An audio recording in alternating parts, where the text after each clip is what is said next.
Hello again, everyone, and welcome to the Frontline with Joe and Joe. Joe Pasillo, as always, joined by Joe Resinello. And once more, dear brothers and sisters, let us go into the breach on the Crusade Channel. Always on air and always online at crusadechannel.com, the last live radio station standing. Please be sure to follow Joe and I on social media, wherever you find us, Facebook, YouTube, the whole nine yards.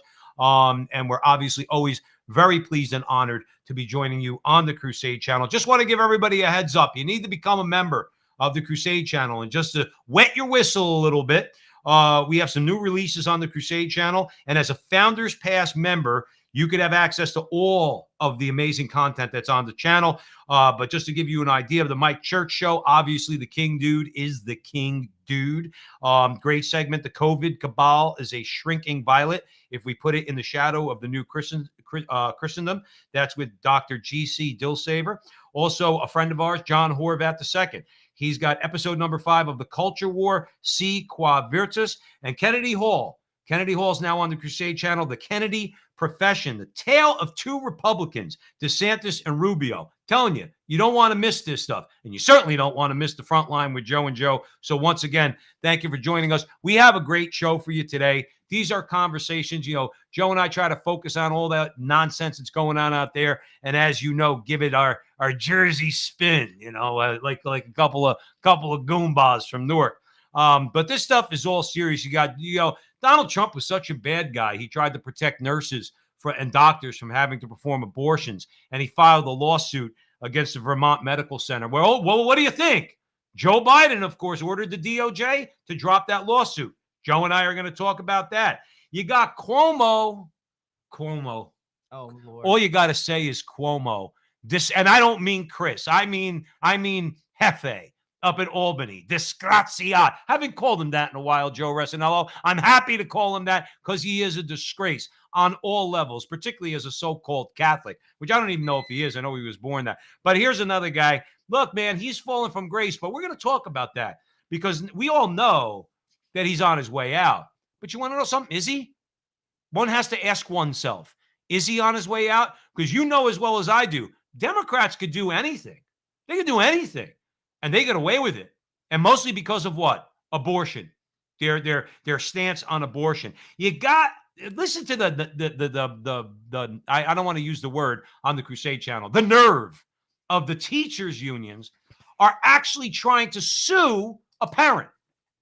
They're suing a parent for asking too many pesky questions. We're going to talk about that. You got voter ID is not a Republican thing.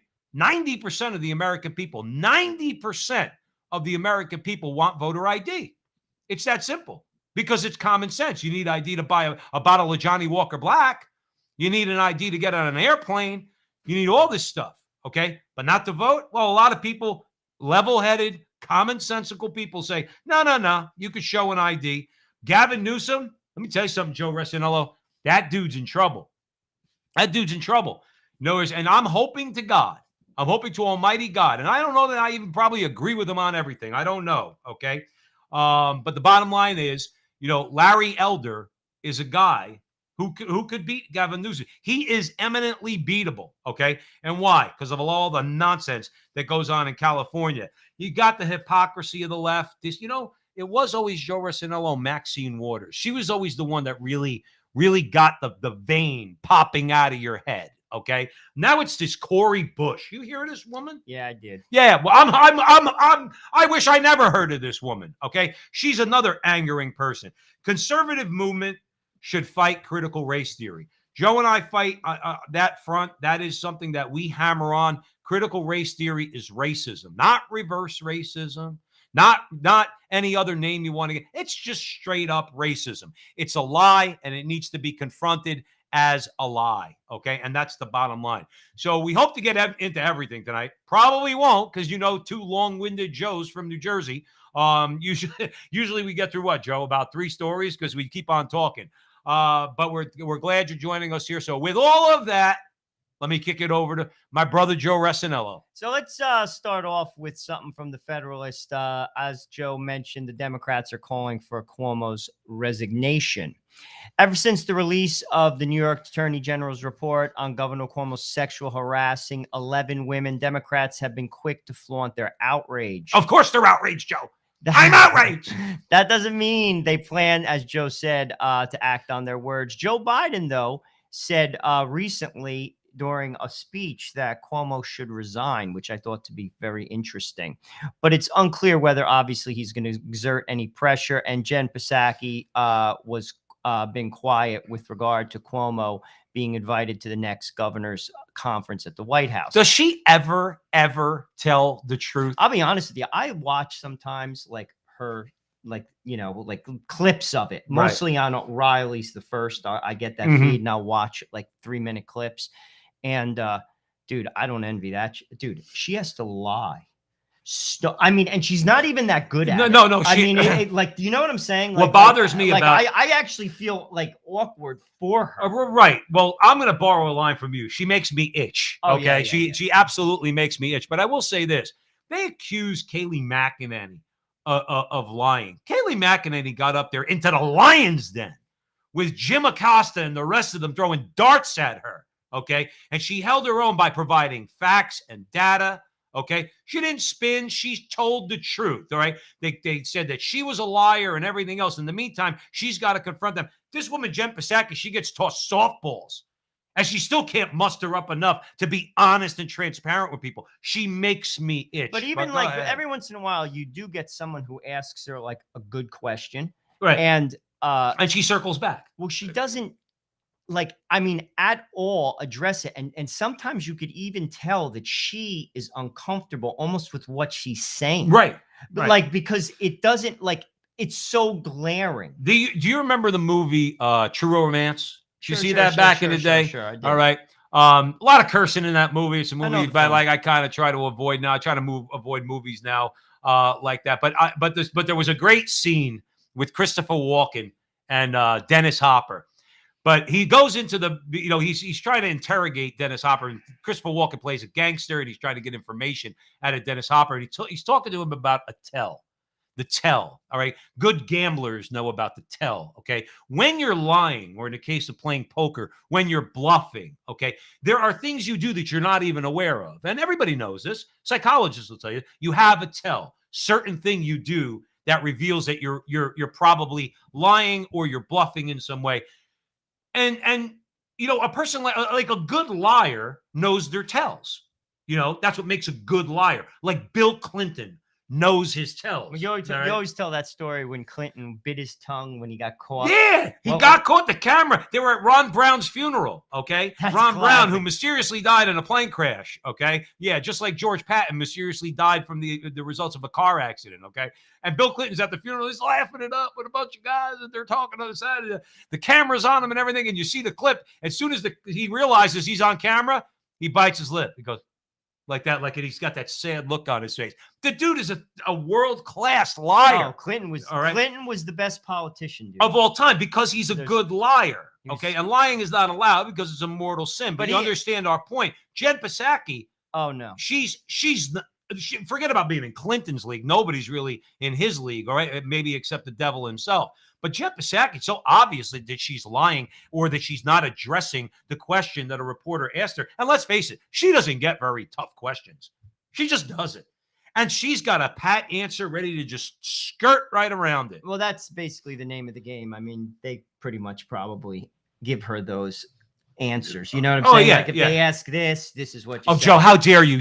Come on, CNN says she's so smart. Yeah. Jen Psaki, she's smart. I mean, it's just like you're dumb. That's a sad thing. Joe and Joe, you're dumb goombas from New Jersey. Jen Psaki, she went to the Ivy League. She's smart. No, she's terrible. I actually looked. She went to William and Mary. Okay, she went to William and Mary. Good school. She went to William and Mary. I think it's a conservative school. Well, what happened to her then? I don't know, but I believe it is actually. Yeah. But when she's on that podium, to quote Charles Barkley, she is terrible. TRBL.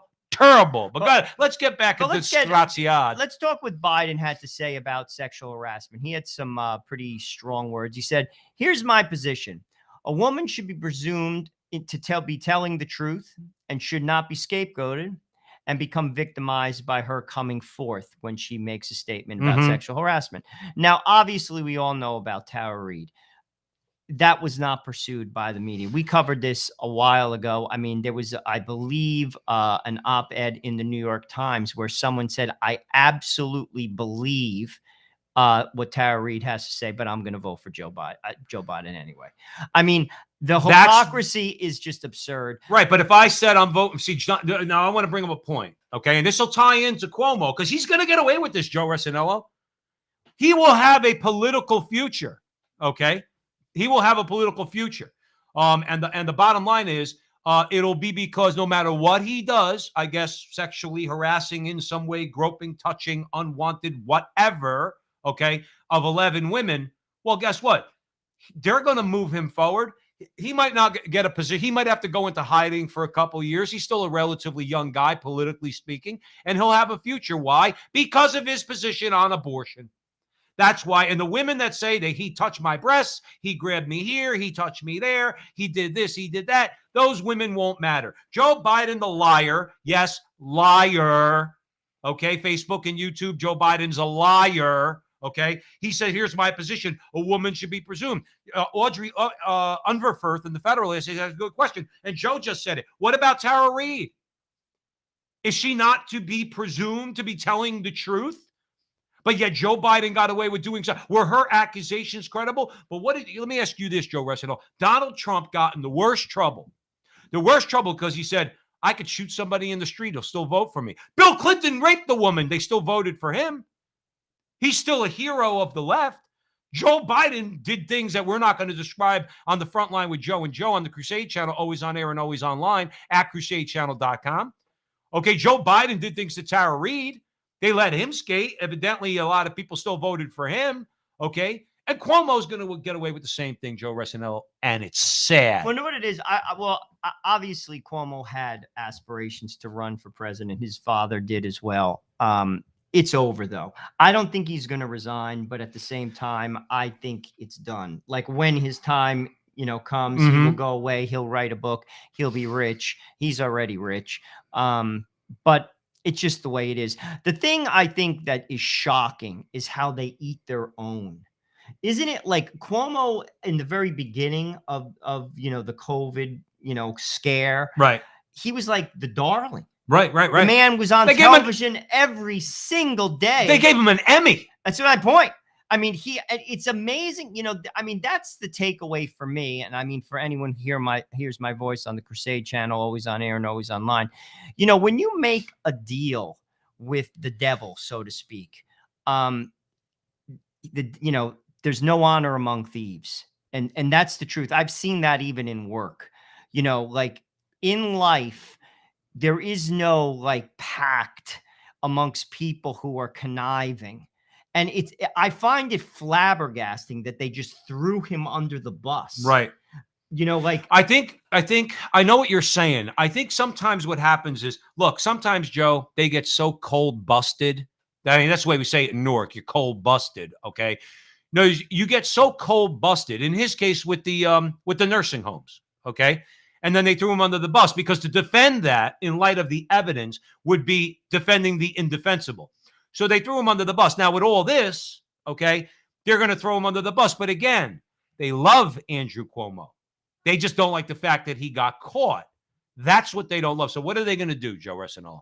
What are they going to do? I'm going to set the stage for you. They get him in a back room and they say, Andy, come here. Come here, Andy. Sit down. We got to talk to you for a second.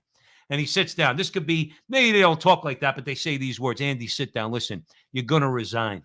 You're going to resign, my friend. You think he's going to resign? But don't worry about it. Well, here's a scenario. Don't worry about it. You're going to go into the wilderness for a couple of years, but then we're going to resurrect you. We're going to bring you back. We're going to get our allies in the media, the people that are on our payroll. They're never going to report on any of this stuff. And all of it's going to go away. You'll get a cabinet position. Hell, you might even run for president and we'll back you, but you're going to have to disappear for a while. That's what they're going to do to him. He'll go under the radar for a while.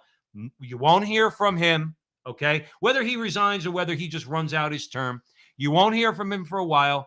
The media won't cover any of this stuff. There's going to be no court proceedings. No, okay? no, no. None whatsoever. He's going to get away with the things that the left says you're not supposed to get away with if you're a man. Okay, like groping a woman and sexually harassing a woman, and then they'll resurrect him later on. Why? Because he's got a charisma that they like, and he's got a brazenness that they need. You really think so? Yeah, they'll bring him back. You see, I personally think he's going to run out his term and then he's done. I do. I personally think.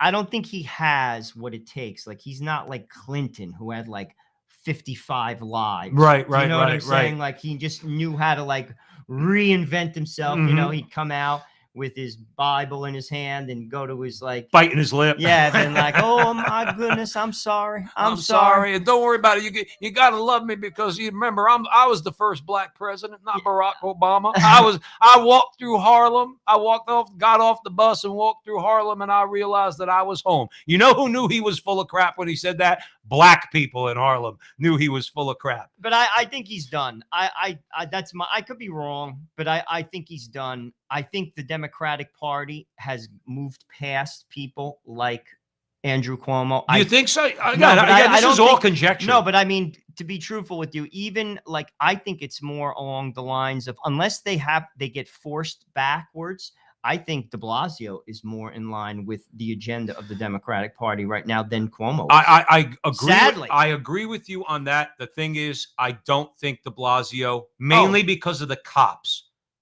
and firemen, okay? But mainly because of the cops. He'll get the teachers, okay? That's easy to get the teachers' unions. I don't think the cops would back de Blasio. I don't think he could ever become the governor of New York without the NYPD backing. And he's been such a disgraziad on the mayoral level. Well, he's done too. He's going to finish out his term, go down fighting and swinging. He's trying to impose. Everybody that listens to our voice knows I work in the hospitality industry. He's going to try to impose the vaccine passport. Okay, we're going to see how that goes. They're threatening another lockdown. You hear. But it doesn't matter if they do it nationally. He's going to do it in the city. In the meantime, he doesn't even have a lot of time left in his term, but he's going to go down swinging. He's a commie that's going to leave his mark. Well, that was a mistake. I mean, like, looking back, like, radicals like that have no business being in politics, in all honesty. They don't get anything done. Because they're wrapped up, as you always say, in their tribe and their ideology. Well, it's agenda-based as opposed to people-based. A politician represents people.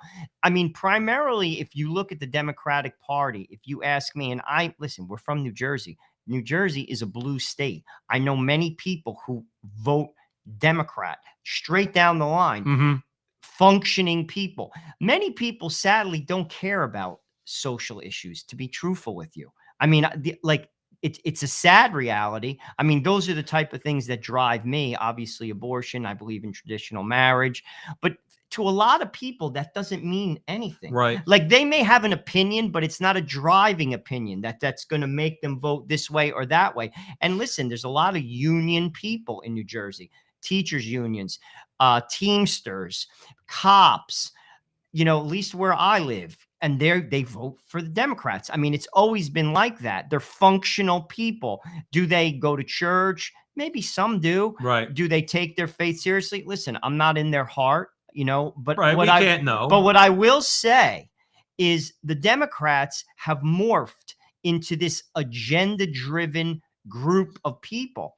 I mean, I say this all the time, and don't even take my word for it. Look at who they appoint. Look at their policies. This is not the Democratic Party of old. Did you see recently I guess, I don't know if she's up for Secretary of the Interior, a woman who used to spike, which is a crime, by the way, who used to spike trees. I think it was back in the 80s, okay, as a protest against logging. You ever hear about that? No, I never did. If you spike a tree, you're spiking a piece of metal into a tree.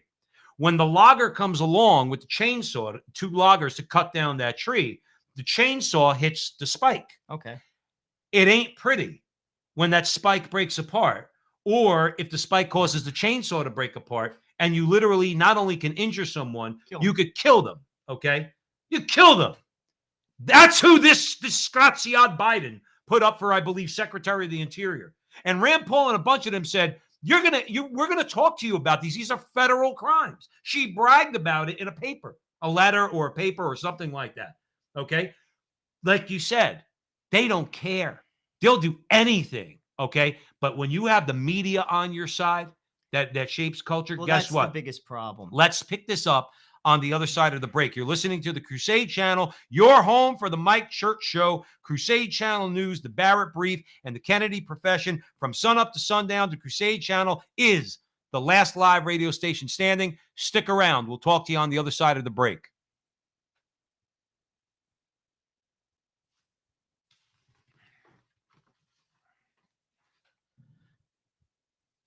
Welcome back, everyone, to the front line with Joe and Joe Pasillo and Joe Resinello. And right now, on the Crusade Channel, we're going to continue for a few minutes with our conversation on disgraziad Cuomo. Okay. Now, again, this show we like to think of as that we were talking about the Cuomo's fall from grace.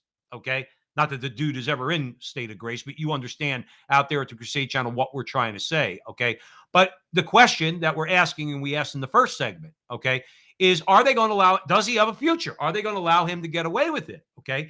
Because Unverfurth in the Federalist basically said it's politically expedient. We'll talk about this. It's politically expedient for Cuomo's resignation right now because they have to be on the side of the feminists. You're going to have all this clamor that he's got to go. Okay. Like you said earlier, Biden said he's got to resign, right? But is Biden going to put any pressure on him to resign? Probably not. Okay. I doubt it. But what Unverfurth is asking is, it was expedient for them to call for Ralph Northam. Remember Governor Northam with the black face? And he sat there on the radio show and he said, we're going to make the babies comfortable on the table while we let them die.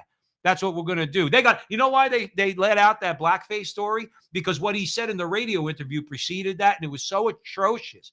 Even to pro-choice people, okay, pro-abortion people, they said, how could you say that? All right. So they had to deflect from that and bring out the blackface thing, okay? But it was politically expedient to call for his resignation. But did they follow through with it? No.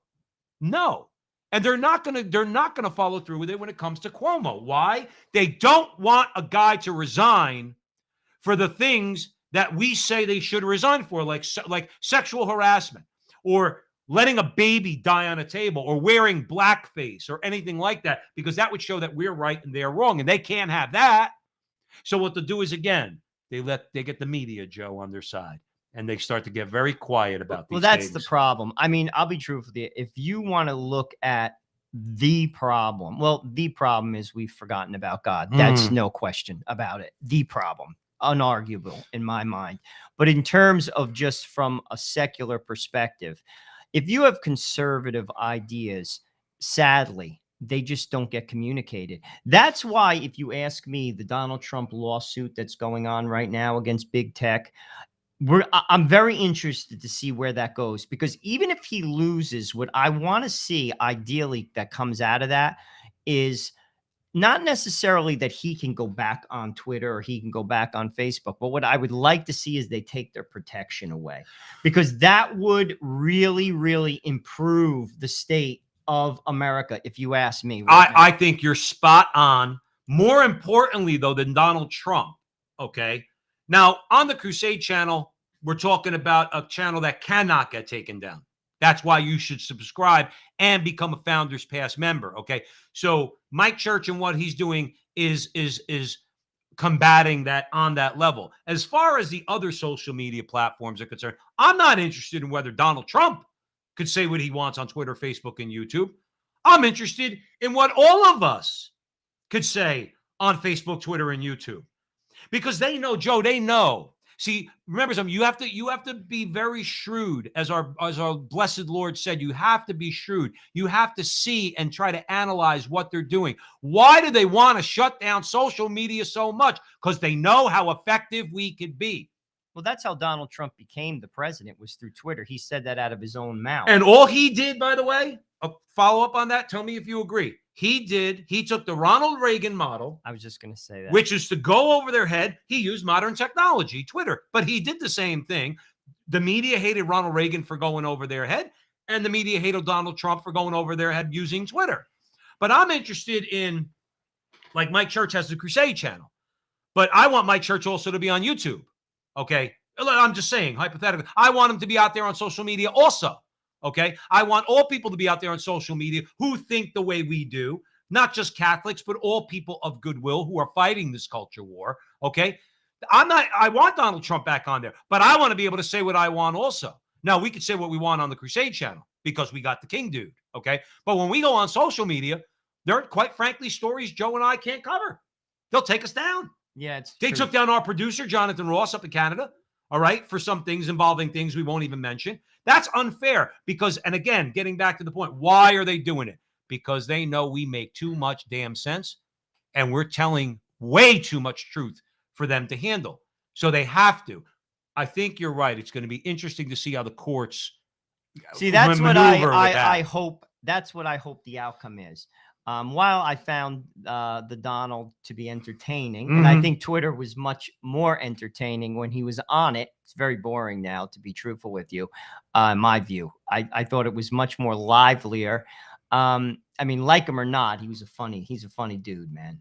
Trump come out with some like seriously funny statements. Well, I think that's one of the reasons they hated him because he actually could smile, where they're just a bunch of grumpy, miserable disgraziados. But I mean, ultimately, that needs to happen. I mean, they have to take their protections away. I think it was a big mistake from a business perspective. I think all of this woke stuff, I mean, there's a saying going around these days, go woke, go broke. And frankly, I think it's true. I think ultimately it's going to bite a lot of these corporations in the behind, in plain English, where, you know, when it comes to dollars and cents. You know, at the end of the day, when you go into business, you're not an activist. You're there. Obviously, you're there to work. You're obviously there to make honest money. You're there to do a good job. You're there to put in a good day's work. But frankly, listen, if I own a company, I don't care what you think about politics, religion. I don't care what you even do at home. To be honest with you, I don't. When I go to work, I just work. Obviously, I'm friendly with people. I have friends at work, but at the end of the day, I go home. I'm not there to cultivate like lifelong friendships. I mean, if something organically happens, yes, I have friends, but I'm not there to like get into debate. Like, no, I'm there to work. And if you work for me, that's what I expect of you. And frankly, I think people are too quick now to label people, to judge people. Listen, it's about work. I'll be truthful with you. I don't care if you're Jewish. I don't care if you're Muslim. I don't care if you're gay. I don't care if you're an atheist. And I don't care really if you're Catholic. I'm glad you're Catholic if you work with me. But you know something?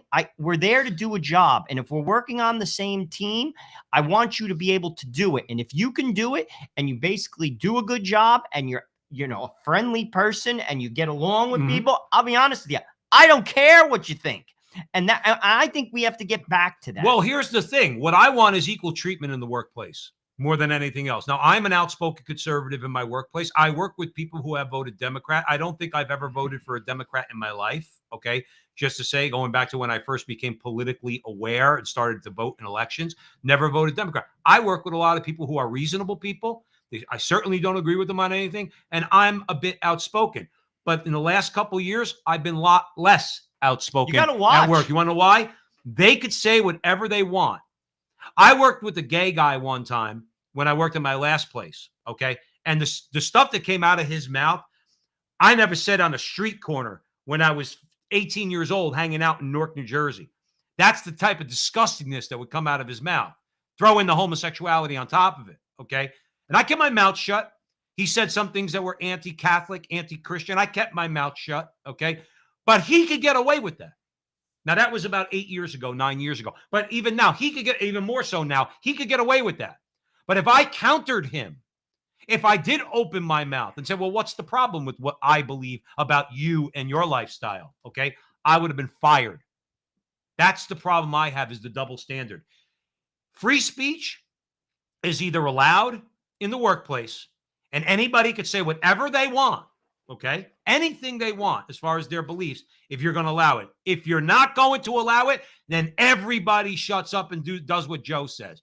Punch in, be on time, punch in, do your job, take your lunch break, come back, do the rest of your job, punch out, and go home. And spout your stuff, your personal beliefs, at the bar after work? I'll be truthful with you. And the reason why I said what I said, I had a very good managing director. I'm not going to mention his name on this show. And I was in a political discussion. I got sucked into it. This was probably fairly recently, actually, with a guy I like a lot, to be honest with you. We have a very good relationship.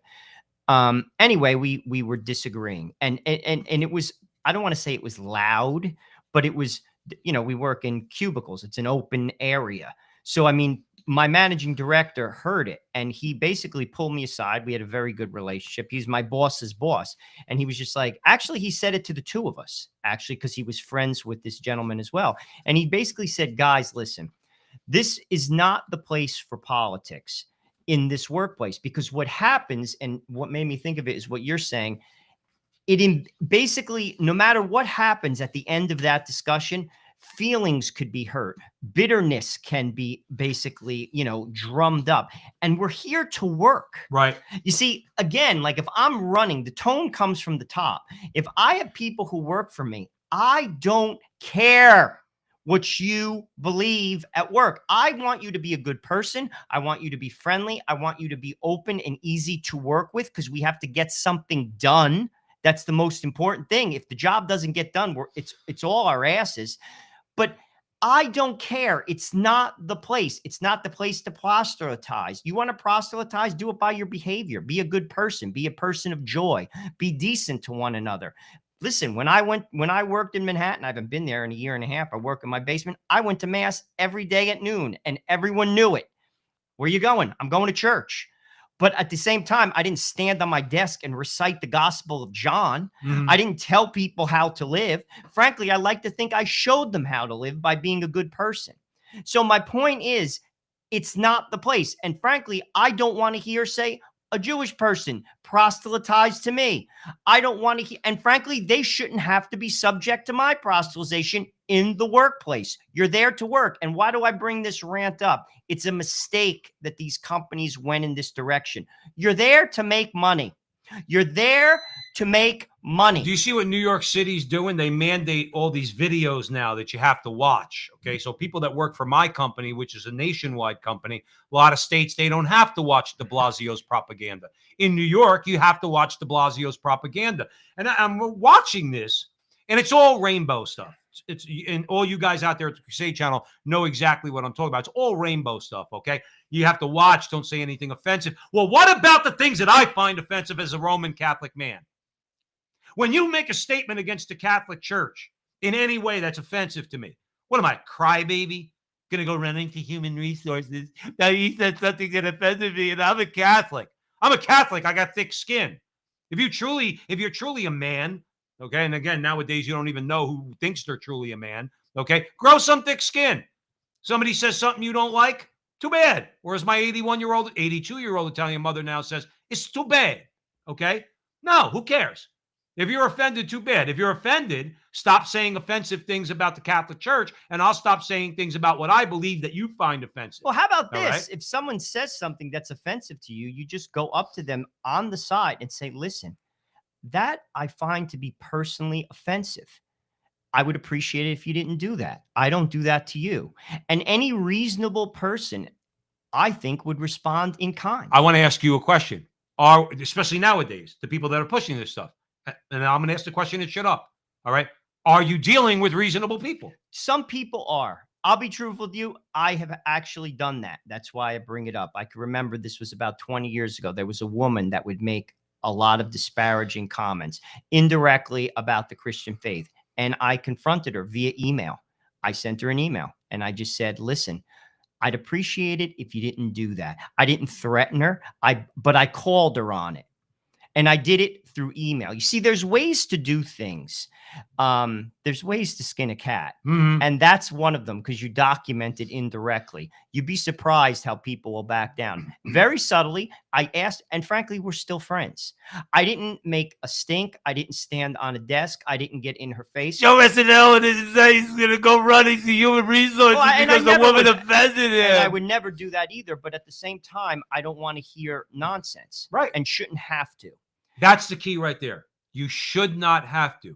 if I am restricted in my speech, and you want to know what? If I'm working with someone who I know to be gay, okay, well, I have enough sense to maybe not have a conversation with them unless perhaps they ask. And I have been asked. I have been asked, okay, with one of my gay coworkers one time about what the Catholic Church teaches. I was loving and compassionate, but truthful. And I told him, because he came up to me and basically, just to digress for a second, tell a quick story, on the Crusade channel, always on air and always online at crusadechannel.com. He came up to me. He was an Hispanic younger guy, all right, from Southern California. And I was working with him in New York. And he basically came up to me and says, my aunts and my mom, they're telling me I'm going to hell. Okay. Now he grew up Catholic. Okay. And he came up to me and he had respect for me. And he said, what is the actual teaching on that? And I explained it to him in a loving, compassionate way about sin in general. All right. And how we're supposed to stay close to Christ, and that in that lifestyle is sinful. But I said it in a loving way. He didn't go running to human resources. He didn't go scurrying off and telling teacher that Joe P said so. Joe, nowadays you got to watch. Sometimes if they listen, you're dealing with now not the reasonable people that you're talking about. Sometimes you're dealing with very vicious, unreasonable people. They'll try to trap you. They'll try to make a human resources case out of you. We're living in cancel culture, so you can't tell me, Joe, that you don't think that they're capable. No, I get it. I mean, I had somebody, to be truthful with you, I can get very vocal on social media periodically. I had somebody take a picture of what I put on social media and basically with my name on it. Oh yeah, and posted it. That was the threat? Well, yeah. Well, basically to try to get me in trouble. Right. But I mean, which is very sad. I mean, again, that's just not my cup of tea, to be truthful with you. Right. But listen, ultimately, the workplace is the workplace. You're there to do a job. I have a friend that's a vice principal in a public school in an urban area in Harrison. Okay. And he told me straight out, he tells his teachers, listen, I am not interested. And by the way, he's a deacon in the Catholic Church. He's a Catholic. He's like, I'm teach your subject. He's like, that's agenda based. That's the approach. And all of this stuff. I mean, I know we've digressed. We were talking about Cuomo, but it's a good conversation. The platforms, corporate America, if you ask me, you're not there to get on a soapbox. You're there to work. And frankly, if I was running a large department and I started to see that, I'd call a meeting and I would say that. They say that in the military. People who are in the military, they basically say the first day of boot camp, I don't care if you're white. I don't care if you're black. I don't care if you're a Christian. I don't care if you're Jewish. You're all equally miserable in my eyes. Right. You're in boot camp. Well, guess what? It's the same kind of thing in a job. That's like the drill sergeant from Full Metal Jacket. He says, to me, you are all equally worthless. Well, that's it. But I'll be truthful with you. If I'm doing a job, obviously a couple things. If I'm looking to hire somebody, one, can you do it? But also two, do you know how to work with people? Meaning, like, if most things are done in a team effort. If you're a person that can do those two things, I got news for you. I don't care if you're Catholic. I want you to be Catholic because, frankly, if you ask me, I think it's the best way to live on earth, and it's the key to going into heaven. Why? Because Jesus Christ said it. He said it. He founded one church, the Catholic Church. It's the way, the truth, and the life. And I want you to be a Catholic because I want you to be happy. I want you to go to heaven. However, I'm not here to preach at work. I'm here to do a job. Right. So guess what? If you're whatever you are, you're friendly, you work well with other people, you can get the job done, I'm not hanging out with you after work. At the end of the day, I'm going to say, hey, Bill, have a good day. I will. Goodbye, Joe. I will say, see you tomorrow. Joe, and that's the end of it. And listen, I think that's the best way to go about it. The government, I'm going to tell you, this is where the government needs to step in. National Labor Relations Board. Okay. In other words, whoever it might be, you have to step in. And you've always, for years, we've heard, well, employers can't do that and employers can't do that. Well, okay. But now employers are going to require speech codes or impose speech codes on us, or have me watch a video that makes me puke, quite frankly, because I don't agree with any of it. I don't need de Blasio or the woke corporations to teach me the teachings of Jesus Christ, which is to love God and love my neighbor. I know how to love my neighbor. And just because loving your neighbor does not mean you accept everything your neighbor does. Okay. If I have a family member who's on drugs, I don't say, oh, that's wonderful, they're hooked on heroin. No, I don't say that. I say, you got to get off heroin and I'm here to help. Anybody who's leading a destructive lifestyle. Okay. But here, that's the thing. Like, if government needs to step in and level this playing field, and I just want to make one other point, Joe, because I know we got to talk about the other disgraziad in California, unfortunately, Gavin Newsome, or maybe fortunately. We'll see how that story goes. But Joe, I'll be honest with you. Somebody walks into my office, and I'm the employment manager, and I'm the one responsible for recruiting and things like that. If you come in, I personally don't care who you are and where you're from. You start spouting that woke nonsense in the interview, I'll just look at you and say, wow, great. All right, good. This, that, the other thing. And you know what's going to happen to their resume soon as they walk out the door? In the shredder. I don't need it. I can discriminate against that.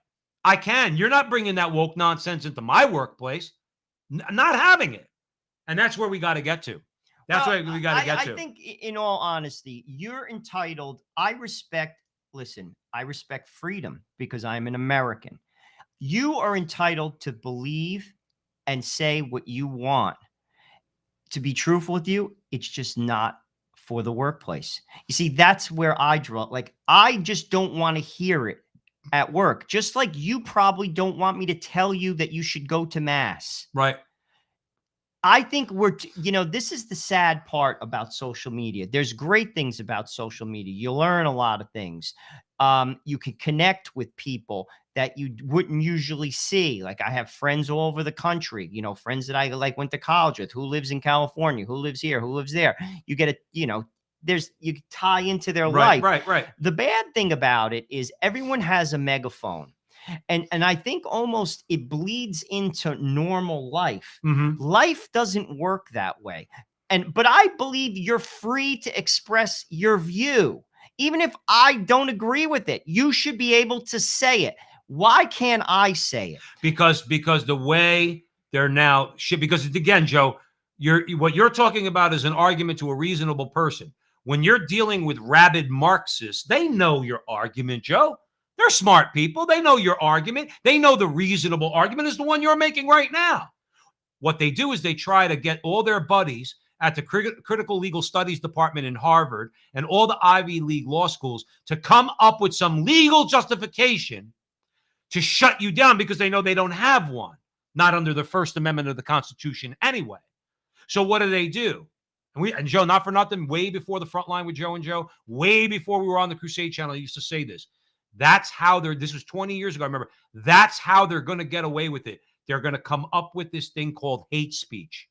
And they're going to argue to courts that if a person holds a certain view, now hear me on that. If you hold a certain view, marriage is between one man and one woman, that's doing violence to somebody. If you say a man can't be a woman biologically, that's doing violence to them. It's hate speech. Therefore, they have their justification. And of course, they'll get their ACLU-friendly liberal judges to go along with them to pass that kind of stuff. See, that's the problem, Joe. I know that's the angle they can go. But I mean, as a Catholic, my angle, first of all, I don't proselytize at work. I proselytize by the way I treat people, frankly, and by my joy. I like to think, people who may be listening, I'm a happy person. Mm-hmm. I have fun at work. I do. I laugh. I talk to everybody. I'm friends with everybody, frankly. But if someone pulled that on me, this is my thing. I'm Catholic. It's part of my belief system. I'm not telling you in this place of employment how to live your life. Don't tell me. It's part of my belief system, and it is part of the First Amendment. And I'll be truthful with you. This is where I think a lot of this woke stuff is just talk. Ultimately, if it goes to the mat, I'll be truthful with you. Maybe I'm wrong, but I don't think so. You get the right lawyer, you win. You win. I'm telling you. I think you get the right judge. I agree with you, but I think the judges, I think that was, and we talked about it a lot. We'll pick this up on the other side of the break because we got to talk about Governor Newsome. That's why the judges are so important. That's one of the central reasons they tried to take down Trump. And we could have that conversation about the judges. But remember, founders, past member to the Crusade channel. Just to give you a little bit of a preview of new releases. You have Si Qua Virtus, episode 5, The Culture War with our friend John Horvat. All right. You get that at the Crusade channel. The Kennedy Profession, Kennedy Hall, A Tale of Two Republicans, DeSantis versus Rubio. This is all top-notch stuff. This is stuff we have to be listening to. This is stuff we have to be feeding our brain with, not the least of which is the Frontline with Joe and Joe. So you're listening to the Crusade Channel, your home for the Mike Church Show, Crusade Channel News, the Barrett Brief, and Kennedy Profession from sunup to sundown. The Crusade Channel is the last live radio station standing. Stick around. We'll talk to you on the other side of the break.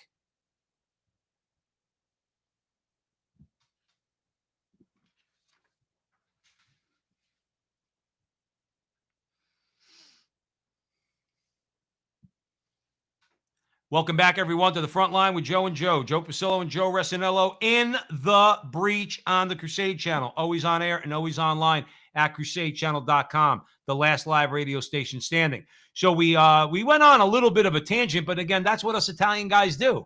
You know, we start talking about one thing, and then we're 10 steps ahead in about a half hour.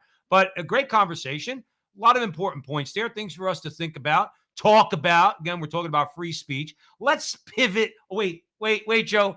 Let's circle back. Nice. Okay, let's circle back to disgraziad governors. Okay, so you got one governor that at least right now is in trouble in New York. We'll see how that plays out. Okay, but politically speaking, more along the lines of, let's say, what the people are actually saying and what they're probably about to do. Gavin Newsom's in a whole lot of trouble too. Joe Resinello wants to kick off that conversation. Well, Tristan Justice at the Federalist tells us that Newsome is down double digits in the recall election, according to a survey of 1,100 Californians conducted August 2nd through the 4th. Basically, what is it? I think half are saying that Cuomo, more than half. They're saying that Newsome, not Cuomo, is going to get sacked. Joe, Newsome, Cuomo. Okay, go ahead. Basically, the survey is raising an alarm for the Newsome team with 40 days to go until the recall day, which is September 14th, when voters will decide yes or no. Basically, it's just that simple, black or white, whether the governor should remain in office or be removed.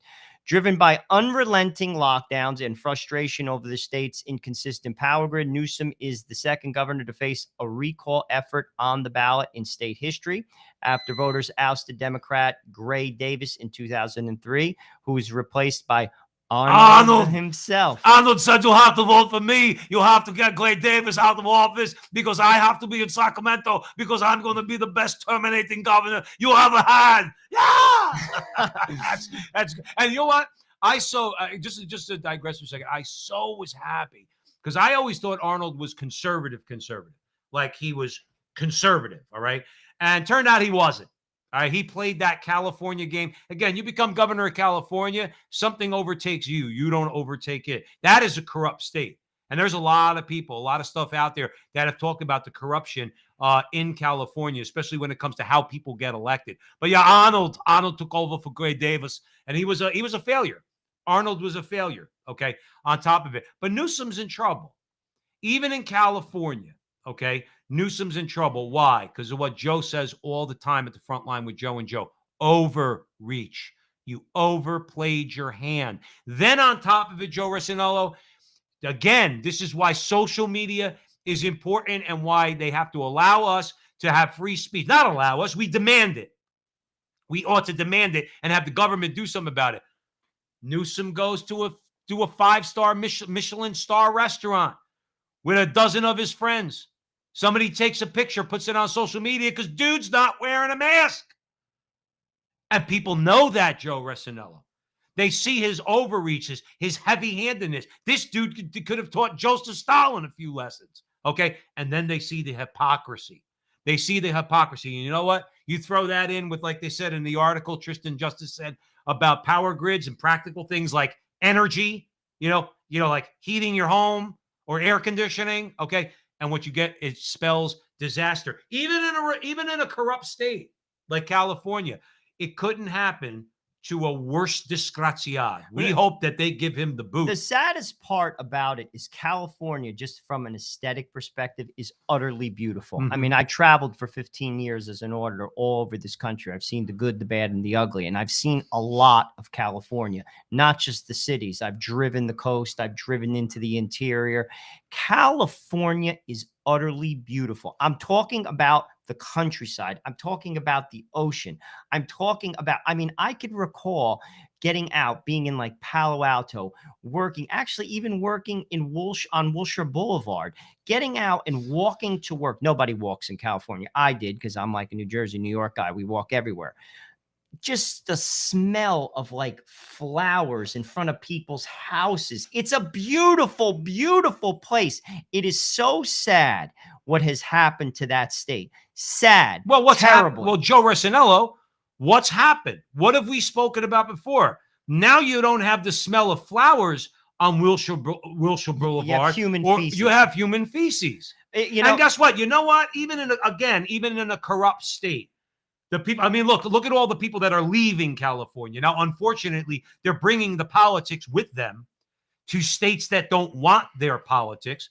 I mean, to me, it's like the ultimate. I mean, what is it? What do they call it in psychology? Cognitive dissonance or something along those lines. You're leaving California because you don't like the politics that you voted for. And then you want to bring your politics to another state so that you can make that state, like Texas, look like California. You got to grow up, man. You have to sometimes in life question your assumptions, particularly on politics. Well, I have, Joe has. In other words, where you say, well, I don't want to be an ideologue. well, people, but Joe, people that, I mean, even look at relationships. It's basically rinse and repeat. I mean, people who get divorced many times get divorced again.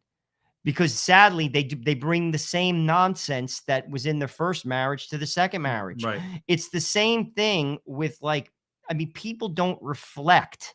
It's never them. It's always the other person. I mean, that's just the human aspect of our broken nature. I mean, that's why, frankly, we need God. We're all broken. God came because he's Savior. He's Savior. He gives us sight.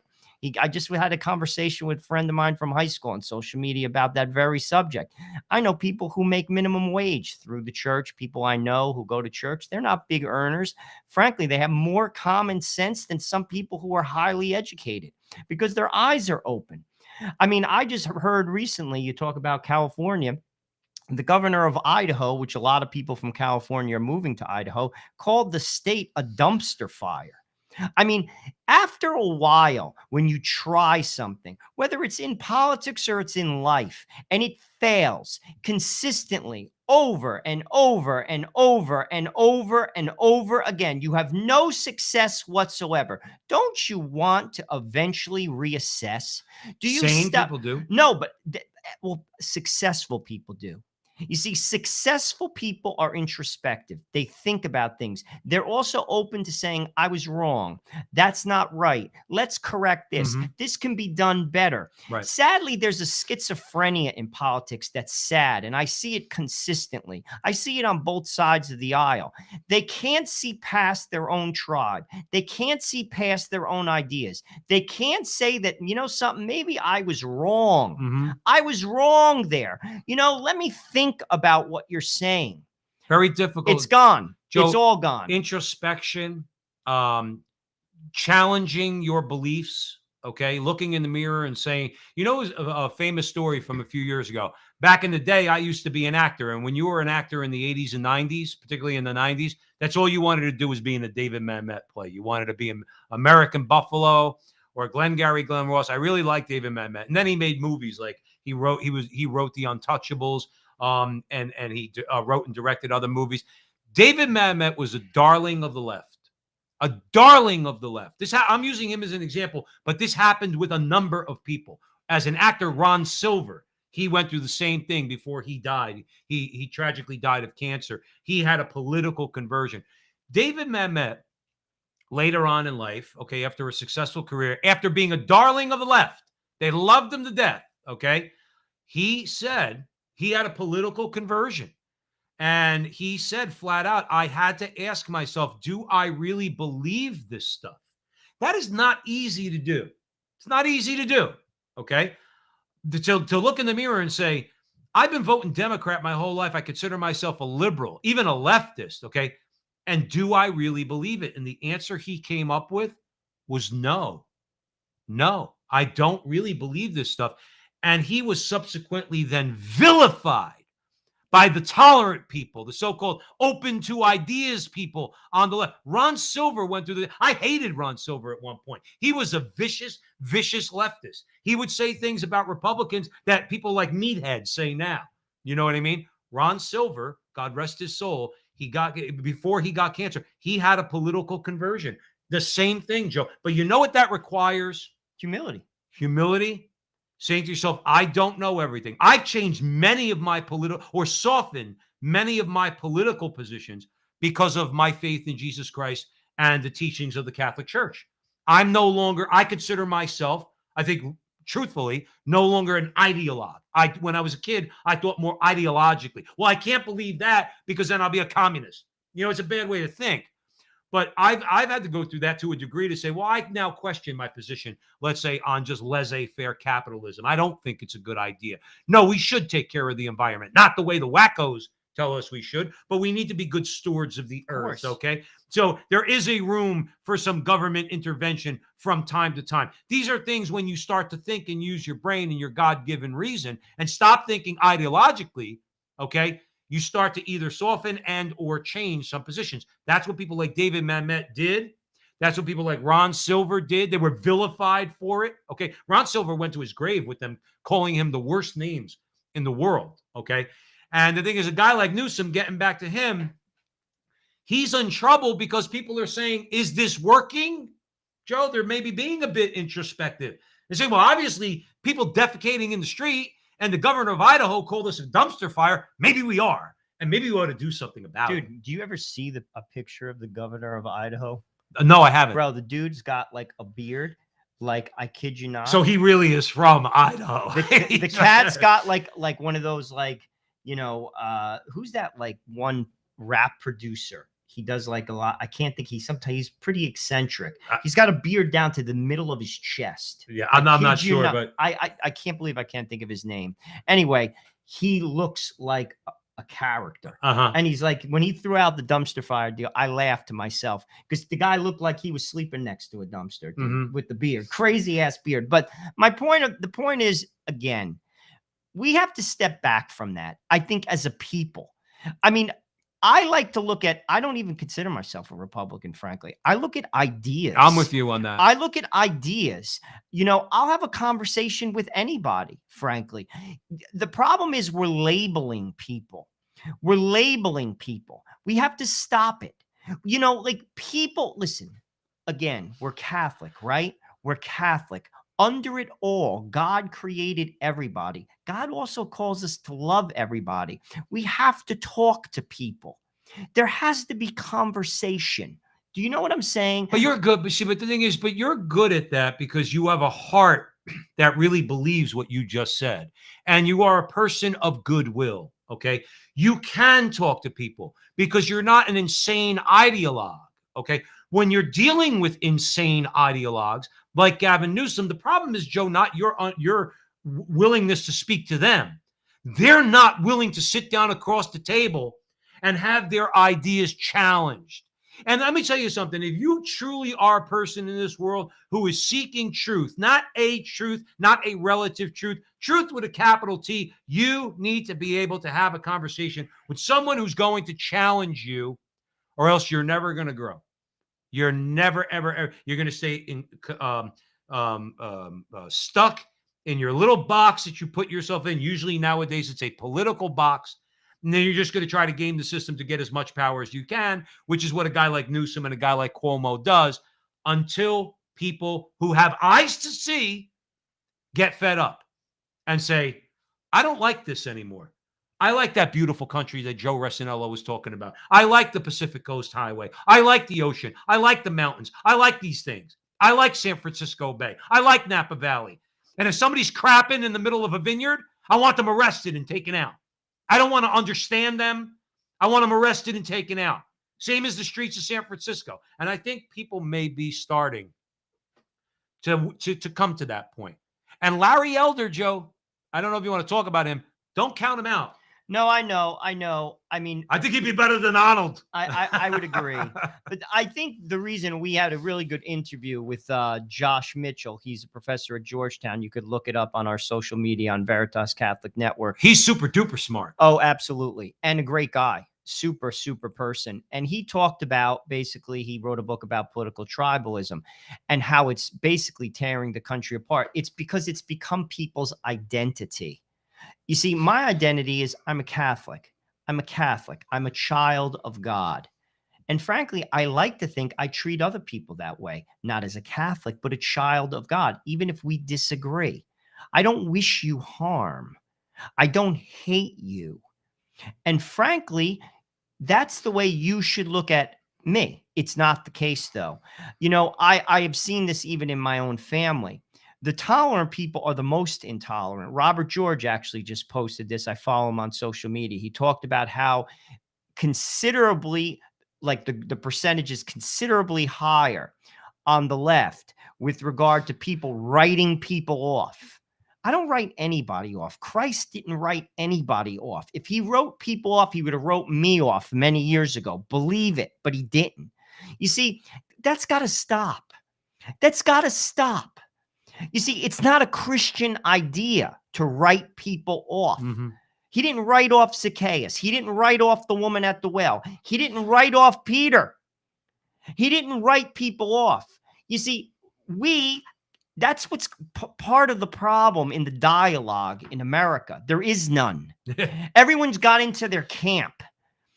Listen, I don't have to agree with you. There used to be a saying, let's agree to disagree. There are people in my family that have completely different views than I. Believe it, extremely different. I could just say we could agree to disagree. Listen, how about this? Let's pray for one another. How does that sound? Well, I would ask you then, though, but how do you say that to the godless? Well, how's this sound? Then don't say it. Pray for them anyway. No, well, we'll pray for No, them. but I mean, but like this is where I just read something. I was what's it called in ShopRite the other day, and you know how you have those magazines like as you're going out, and it says like the big story on all of them as I'm waiting to pay for my food is Jennifer Aniston wrote people off who didn't take the vaccine. I don't write anyone off. I'll be honest with you. If I don't write anyone off ever. I mean, think about your life. People, think about your journey of your life. Maybe you've arrived at a place now that is much better than it was many years ago. Did people write you off as in your mother, your father? I think about my own life, how my parents, how bad I used to behave. They didn't write me off. Never. We have to, as people, get back to that. Frankly, that's a Catholic idea, guys. You know what I'm saying? We can't be writing people off. At the minimum, if you can't be in the same room with somebody, you better be praying for them. You better be praying for them. And frankly, you don't have to like everybody, but God says you got to love them. And I don't see a lot of it going on, Joe. I think what you're saying is so very important because the difference between the tolerant Jennifer Aniston, like I'm always reminded. To me, it's the most popular parable of Jesus because it's one that speaks to nearly everybody. The prodigal son, okay, but the father didn't write the son off. The father let the son go on his journey. Okay, son could have died there. He could have died in that faraway place, and the father took that chance. Okay, but the difference is he didn't write the son off. But when the son came to his senses, the father was there on the road looking for him on his way back and met him halfway there. All right. And brought him back. Okay. So I'm with you on that. Okay. But sometimes what you got to do is the people that they hate our guts, they call us haters, but they're really the haters. I'm sorry. Okay. Let them stew in their misery and their bad ideas. Let them experience it for themselves. Maybe they come to enlightenment. Maybe they don't. And they journey back to a place of truth, the good, the true, and the beautiful. And we'll be there with open arms because we don't judge them the way they judge us. They'd write us off, as Jennifer Aniston says. I write off anybody who's not getting a vaccine, let's say, in her case, okay? They'll write off anybody who, let's say, doesn't agree with their view of marriage, okay, because we believe in real marriage, okay? But the difference between us and them is we're there to welcome them back. We're there to welcome back with open arms, no grudges, no anything. Put rings on their fingers and sandals on their feet and kill the fatted calf. We're going to have a party, okay? Because they've come to the truth, all right? But that's the difference between us and them. I believe this. Right now in America, They seek our destruction, where we simply seek for them to start to realize that they're A, living bad lives, and B, they have some really bad ideas. But I also think from a Catholic perspective, God wastes nothing. I think a lot of these deep disagreements are there for us to really reflect on our own love for each other. I mean, not to sound sentimental, but to be truthful with you, people who, especially in your own family, I mean, there are families that are getting torn apart. I could speak for my own high school. Someone recently in the chat room. Hold that thought for a break. Hold that thought for a break. I want you to tell that story, but hold that thought for a break. You're listening to the Crusade Channel, your home for the Mike Church Show, Crusade Channel News, the Barrett Brief, Kennedy Profession with Kennedy Hall. From sunup to sundown, the Crusade Channel is the last live radio station standing. Stick around. We'll come back in a few minutes.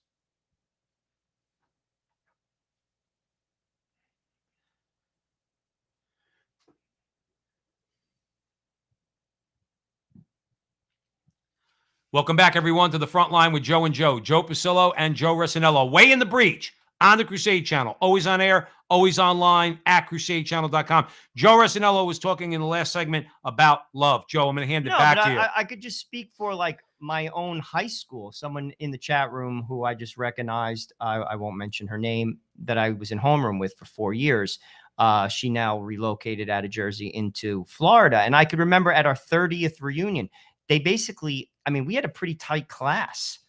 And during the elections, it just like exploded on social media. And everybody just took sides and frankly, stopped talking to one another. And I think that's sad. I could seriously disagree with many of these people, but I don't hate them. And I got news for you. Even if we disagree, if you needed my help, I'll help you. I'm going to be honest with you. You knock on my door, I'm helping you. Because that's the right thing to do. That's what a follower of Christ does. You see, we're not going to win people over by hating people. I don't have to agree with you. But ultimately, you see, also getting, we could redirect the conversation. That's what true ecumenicalism is. It's you agree what you believe, I believe what I believe. I'm not going to bend or try to convince you because I can't. And you shouldn't do the same, but let's be friends. I have friends that are Jewish, very good friends that I've worked with for many, many years. We don't agree with the direction our life is going because they don't believe in Christ and I do. It doesn't get any more, that's pretty opposite. Right. However, I'm their friend. Do you want to hear an interesting story? I found it interesting. I heard a priest give this homily. It's a couple of years ago. I'm not going to go into the whole story, but I just want to give an example of how a hateful, dark heart can turn by that example that Joe's talking about. And I didn't know this character. Usually when you talk about Nazis, you know all the characters. I didn't know this particular one. The priest was given the homily, and he was talking. His name was Rudolf Haas, not Rudolf Hess, Rudolf Haas. And he was one of the commandants of one of the concentration camps. I don't remember which one. I'm not sure if it was Auschwitz. Probably, by what I heard, personally responsible for the deaths of about 600,000 Jews. Oh my goodness. He killed a lot of people in that camp. Now, just fast forward because I'm trying to show you or give an example of something I heard from a good priest that illustrates what Joe was talking about. When the war ended and the camps were liberated, obviously he was taken prisoner. Okay.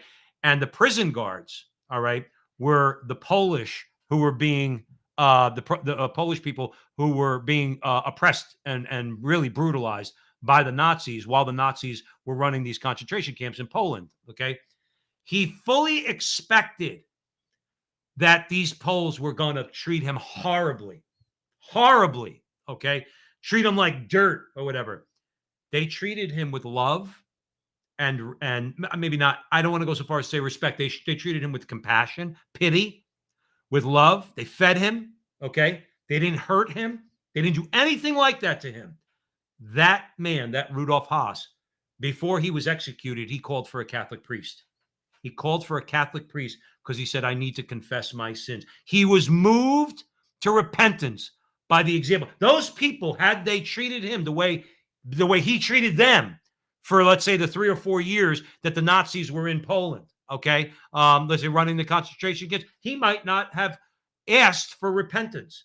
He might not have changed his heart at the end of his life. He might have gotten the same treatment that he gave them. He did not. What he got and what he recognized was that what he did was wrong. And it was by the example of these Catholics, because Poles are Catholics, showing him love rather than hatred. And it turned a black, murderous heart into a heart soft enough to ask for repentance. What happened to his soul after he was executed? Only God knows. But that man confessed his sins before he died. That's the power of not doing or doing what Joe said. Don't act like them. We could speak out against them, and that's what we do at the front line with Joe and Joe. We speak out against bad ideas. We don't hate anybody. Nobody. And that's the example that we have to give to other people. Hatred is only, Bishop Barron said it one time, and he goes, hatred is just going to feed on itself. It just feeds on itself. Somebody punches you in the face, you punch them in the face. It's never going to stop until somebody, as Jesus said, turns the other cheek.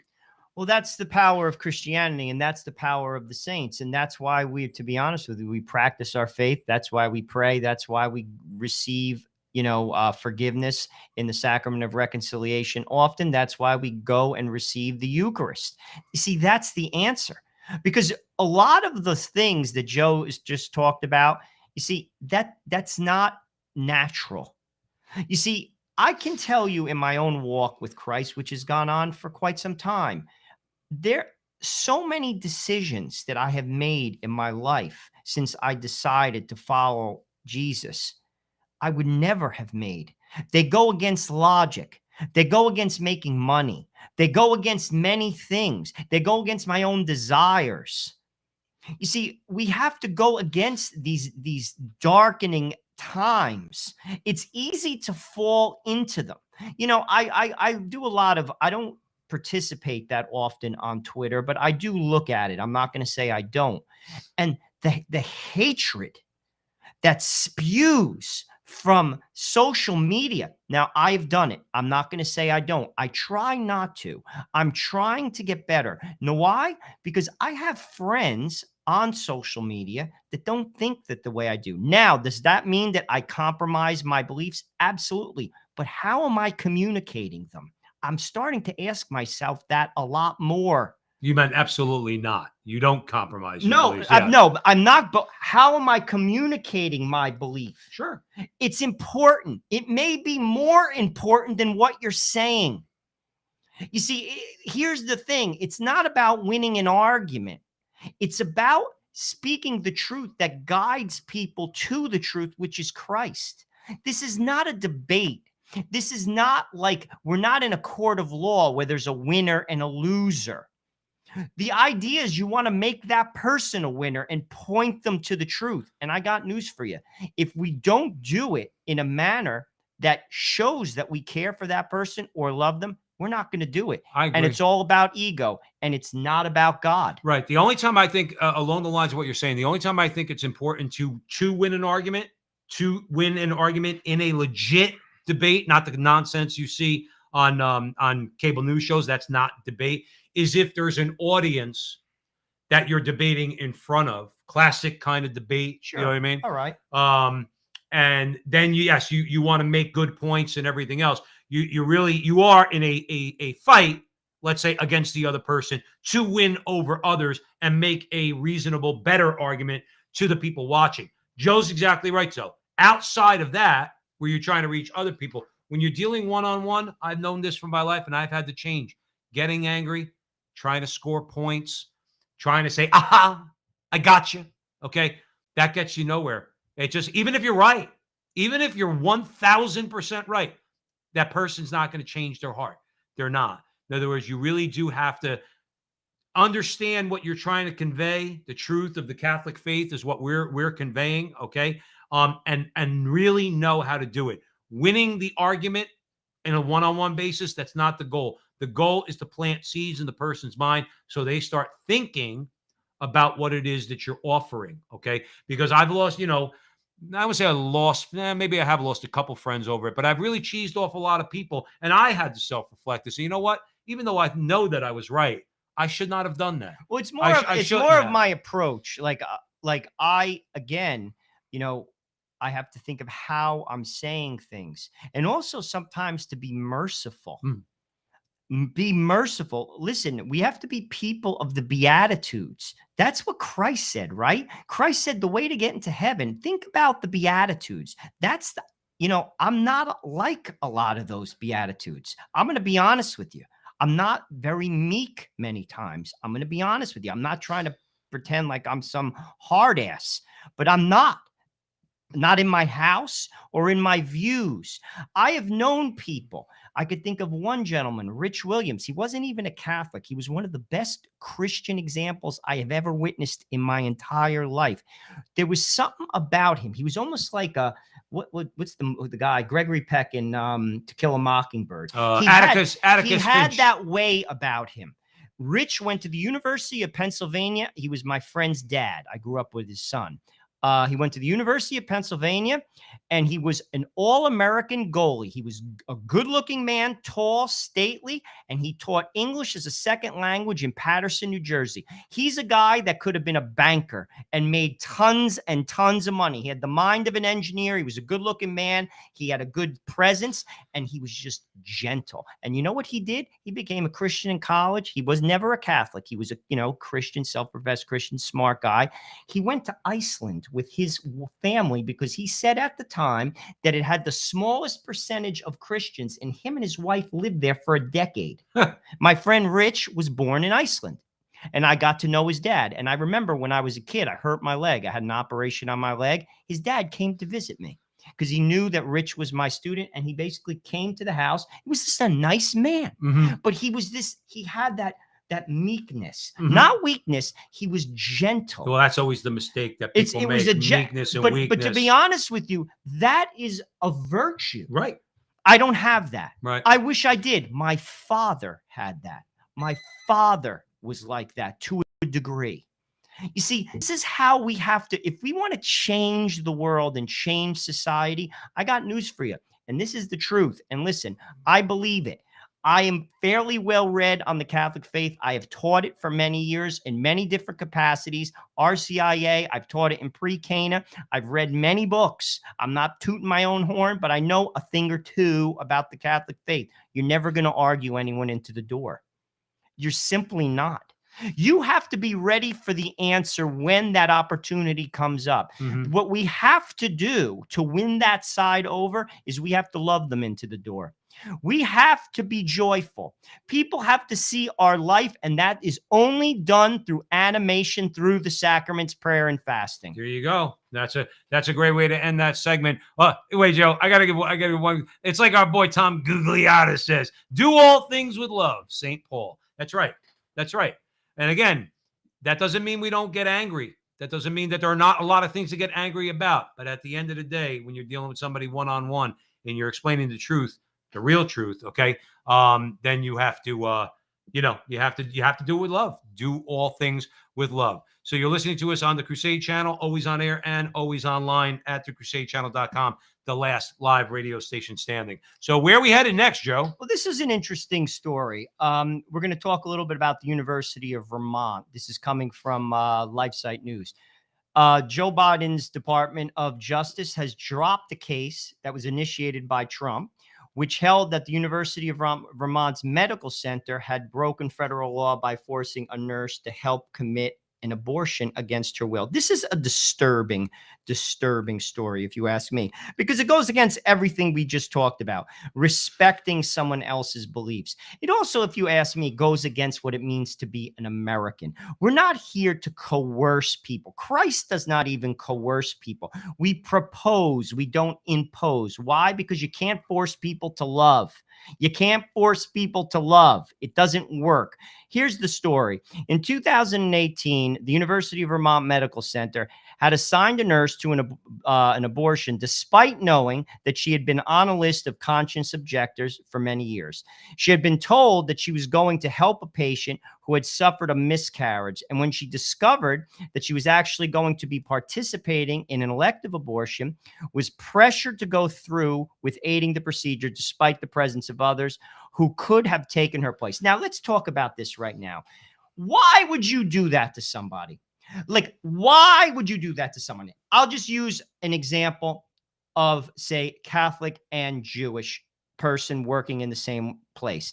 If I know that you are an Orthodox Jew and I work with an Orthodox Jewish man, he's a lawyer, his office is down the hall from where I sit. We talk all the time. In fact, he's one of the most happy people on the floor. He has 4 daughters. I've met one of his daughter. She goes to University of Columbia. He's such a joyful man, and he is a light on the floor. And we're friends and have been for many, many, many years. But if I know he's a practicing Jew, which I know he is, would I tell him that I have a ham sandwich and force him to eat it? Why would I do that? Why would I do that? I would say that that's mean. I would say that that's wrong. It's not respectful. So why would you do this to somebody? It's hateful. It's straight up and down hateful. They wanted her to participate Correct. in an abortion. Correct. And that is where, again, I say to myself, geez, people, where have we come? Can we respect each other? It's stories like this, Joe Resinello, that really, we spoke in the last segment about love. And we're saying, these are the stories that arouse the hatred in my heart and that I don't want. I don't want that in my heart. I want to take one of the doctors that lied to this woman. And I'm being honest. When I feel like this, I want to smash his face against the wall. If I knew somebody was going to give a Jewish man like Joe saying a ham sandwich, I probably would punch him in the face. And I know how that sounds. I know I'm not supposed to. I probably would punch them in the face. I'm not a Jew and I don't agree with Judaism. Okay? I don't. I like Joe said, how hateful is that though? How disrespectful is that though? I remember being at work a lot of times, they put out family meal and I knew that they forgot that. I work with a lot of guys from Africa. A lot of guys are Muslim. All right. I know who they are. All right. And again, I'm friends with them, right? Hardworking people, immigrants from Africa. And I tell them, oh, dude, don't have that. And they're like, why? Well, there's pork in there. All right. And then I have to tell the chef, there's pork. These guys are Muslim. Now, he wasn't doing anything malicious, but it's a matter of being respectful. Okay. They doing this to this woman, because now you're talking about abortion. You're not talking about a ham sandwich. Okay. Forcing her, or first of all, lying to her. That's the nefarious part more than anything. We'll get into their policy in a second. But the fact that they know that she would say, no, I'm not doing that. They lie to her and tell her that she's going to be handling a woman who has already miscarried. And then she finds out she's participating in an elective abortion. Is that a joke? I'd like to take that doctor. I'd like to wring his neck for what he did to that woman. Well, what should have taken and place, the lawsuit. You see, that's what should have taken place, and it did. And the bad part about this, well, it's actually worse than bad, is they dropped it. You see, this is the type of stuff, frankly, it's on LifeSite News. Why isn't this on ABC News? Because Biden's a faithful Catholic. That's what Jen Psaki told us. Why isn't, you see, this is the type of stuff this is why the news, in many respects, if not every respect, is the enemy of the American people. This is not an American idea. It's not, even if you believe in abortion, you should respect a person who doesn't. Obviously, that's not the way it goes. I know I'm not talking pie in the sky. Trust me, my eyes are wide open. Believe me, I have been around the block and I have a very good understanding of human nature. But what I'm saying is, this is not an American idea.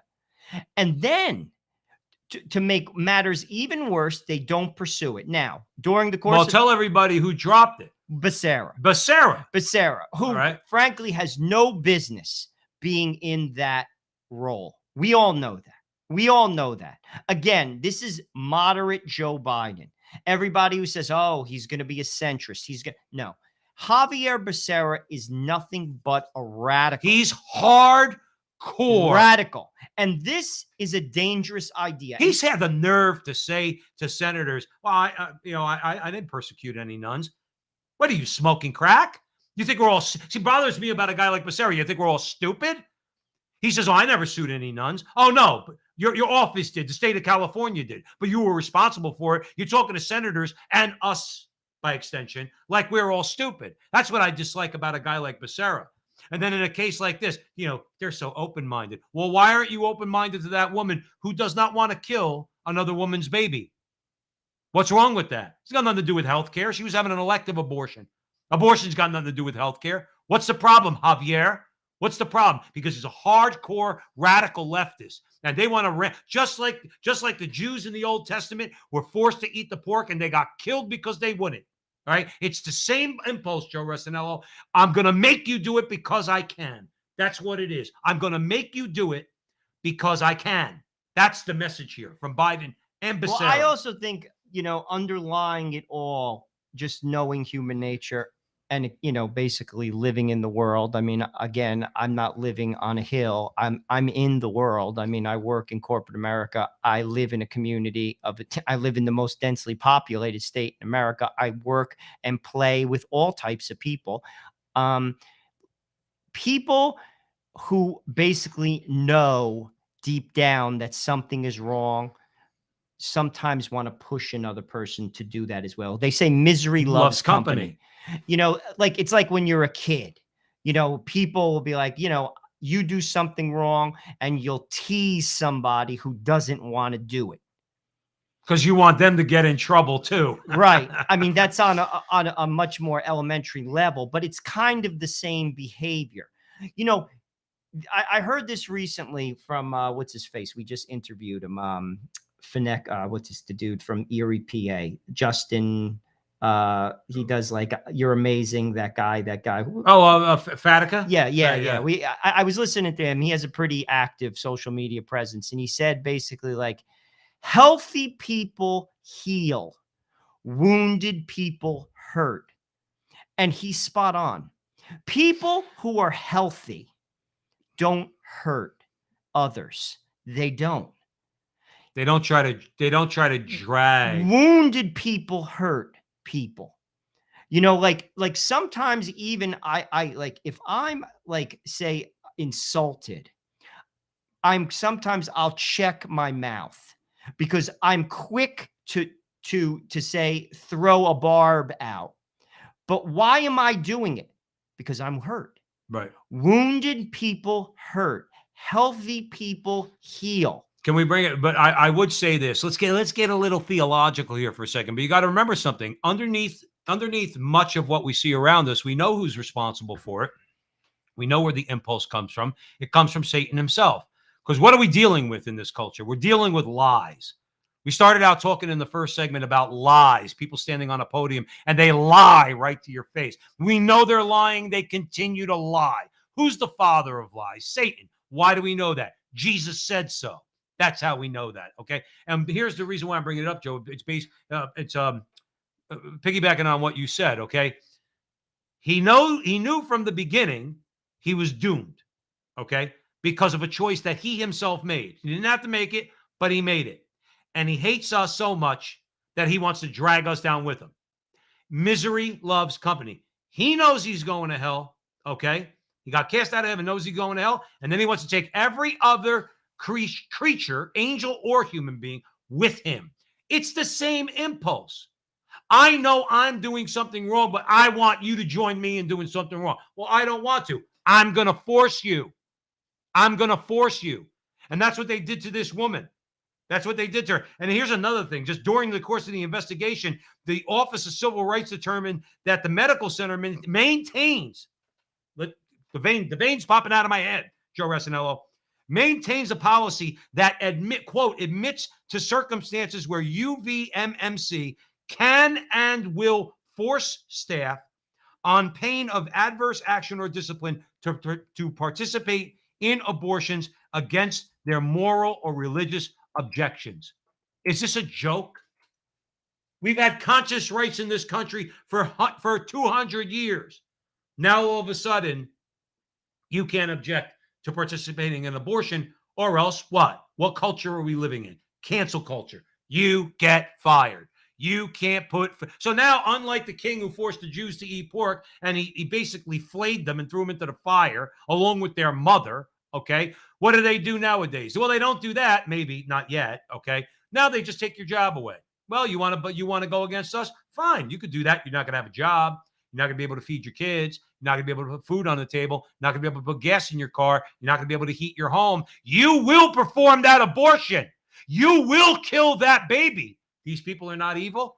When we call them evil, you get a bunch of liberal Catholics says, you're so judgmental. This is not worthy of judgment? That, as Joe pointed out, they lied to this woman to get her to perform an abortion. And on top of it, their policy is they could give a damn about your conscience objections. You'll do it or you'll lose your job. These are disgusting people. Well, let's Joe. break down why someone would do that. Joe, let's take a break. Okay. Let's take a quick break. You're listening to The Frontline with Joe and Joe on the Crusade Channel, your home for the Mike Church Show, Crusade Channel News, the Barrett Brief, and Kennedy Profession. From sunup to sundown, the Crusade Channel is the last live radio station standing. Stick around. We'll talk to you on the other side of the break.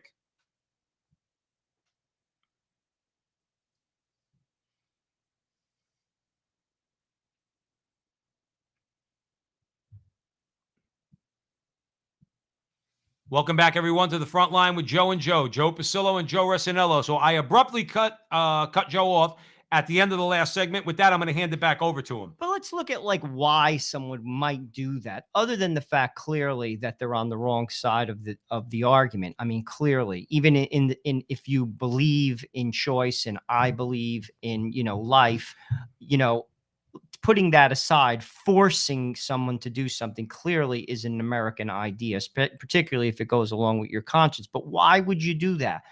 Maybe they had an abortion. Maybe they're guilty. We have a lot of friends, Joe and I, that are in the pro-life movement. We have obviously Father Imperato, who's very active. We also know many in the Franciscan Friars of the Renewal. They go every first Saturday. They, pray peacefully. Sisters of Life. Absolutely. Anyway, many of the most rabid pro-choice people, if you ask me, probably participated in an abortion. It's the difference between Peter and Judas. Both did something very wrong. Both betrayed God to his face. They saw the miracles and they betrayed him. But Peter said he was sorry and Judas didn't.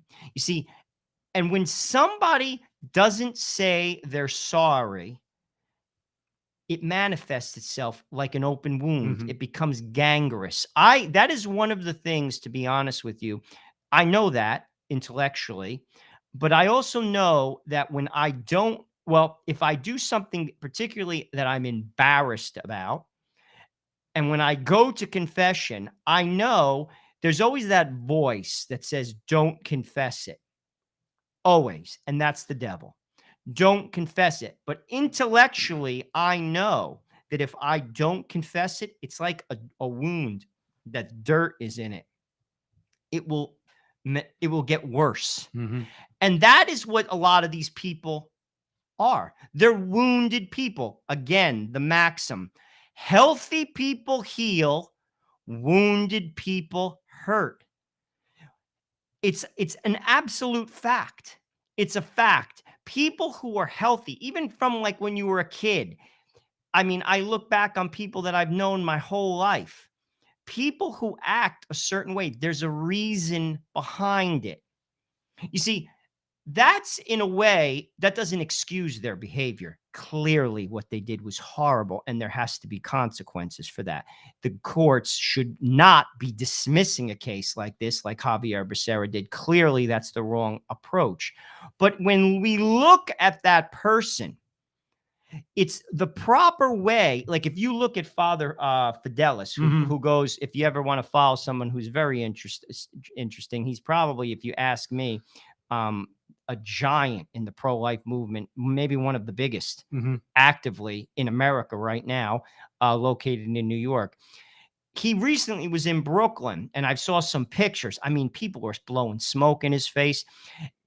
It was so Christ-like how he didn't respond. Frankly, he turned the whole quote-unquote conversation against them. You see, that's how we have to see people. You see, we have to look past some of this. Very hard. That's grace. I can't do that. I'm going to be honest with you. Very difficult. I can't. I'm being truthful with you. I don't, to be true, I'm probably not as close to God as he is. Matter of Well, fact, I'd probably guarantee it. when I've been down there with Father in the profession, believe me, what's in my heart is not in what Father Fidelis's heart is. He's got love in his heart. Me, I have I think those people are disgusting.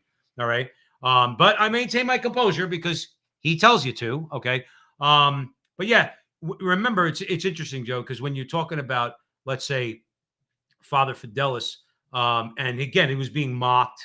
Okay. One dude was blowing smoke in his face. Okay. You get a bunch of angry little feminists yelling at him. All right. Reminded me of Jesus with Herod, when they sent Jesus to Herod. And Herod was like, do a miracle for me and mocking him. And Jesus didn't say a word. Now, it's not because Jesus didn't love Herod, because obviously he did. Okay. But even God knew. What am I going to say to this guy? Well, you can't. What am I going to say? What are you going to say to some rabid little feminist who's screaming at the top of her lungs that it's my body, my choice, blah, blah, blah? Why, Joe? Why? Why do they get so angry? For the reasons that we're talking about. Well, how can you get angry with a bunch of people who are not even in front of the door of the abortion clinic? They're across the street, and all they're doing is praying. They're not talking to you. They're not addressing you. The sidewalk counselors are helping the women that are going in to try to turn them around. They're not talking to you. They're not harassing the death escorts that are escorting these women in to kill their babies. Okay? They're praying to God. Why is that so offensive to you? Because it reminds you that what you did was kill your child. Well, I was going to say, that's why. It's actually, believe it or not, there's a very good book, which I highly recommend. It was very impactful on my life. It was excerpts from radio addresses and speeches from Saint Oscar Romero from El Salvador. It's called The Violence of Love. Why I bring that up is I highly recommend that you get that book. But why I bring that up is, believe it or not, Father Fidelis, that is almost violence to somebody. When you don't respond in that way, I'll be honest with you, that may be more provocative than if you punched them. No, Joe, I hope, just to be clear, Father Fidelis will do more to pierce that person's heart. Oh, there's no doubt. If you punch them in the face, that's what they expect. I want that. Again, remember, you are dealing with rabid feminists and pro baby killing people. Okay. But you are also dealing with rabid Marxists. Okay. They want a violent reaction. They want it. They want Father Fidelis to turn around wearing his habit, his gray Franciscan habit, to punch them in the face. It ain't going to happen. And anybody there, somebody like me who might have a couple of two-tree anger issues, okay, ain't going to happen with me either. I'm not putting my hands on them. As Joe just said, very good point. That makes them more angry. Why are they not reacting? Because I follow Jesus Christ. I'm here to pray for you, which, by the way, that offends them also. If you say you're praying for them, the argument is you're judging them. Well, you killed your baby, so you need prayers, and I'm willing to offer up prayers for you. All right, it's an act of love, not an act of hatred. I'll tell you a story, like in my own life, that I always remember it. I can remember, we commute into New York City, and you park on the street, and this was years ago. I don't have a cell phone now, but it was before cell phones when you could take a picture. So I parked. I had maybe about 3 inches in front of someone's driveway. There was nowhere to park in the morning. And they had a basketball court in the driveway. So you couldn't get into the drive. First of all, they didn't use the driveway. And second of all, even if they wanted to get in, they could have. I came out of work. I have a ticket in front of my car. And I'm like, these SOBs called the police and gave me a ticket. And there was no reason for it. They could have got into their driveway, 1, and 2, they didn't even use it. And they still called. I was furious. So I storm home and I'm like, I'm going to take a picture. I'm going to fight this in court, blah, blah, blah, blah, blah. I'm furious. So I get just about to my house and I say, what am I doing? Turn around, get your ass back to your car, drive home, and that's it. So I walk all the way back. I cool down. As I walk back, the family's on the lawn. The guy is mowing the lawn. The son is there and the wife. And they see me going towards my car. And this is how I know they called the police. Because all of a sudden they were like, it's on. So I walk to the car, and believe it or not, the woman confronts me. So she comes up to me. I look her straight in the face, and I just say, I'm sorry that I parked in front of your driveway. She was so taken back because she was waiting for me to start going nuts. She looks at me. I kid you not. Her whole face changed. She all of a sudden just says,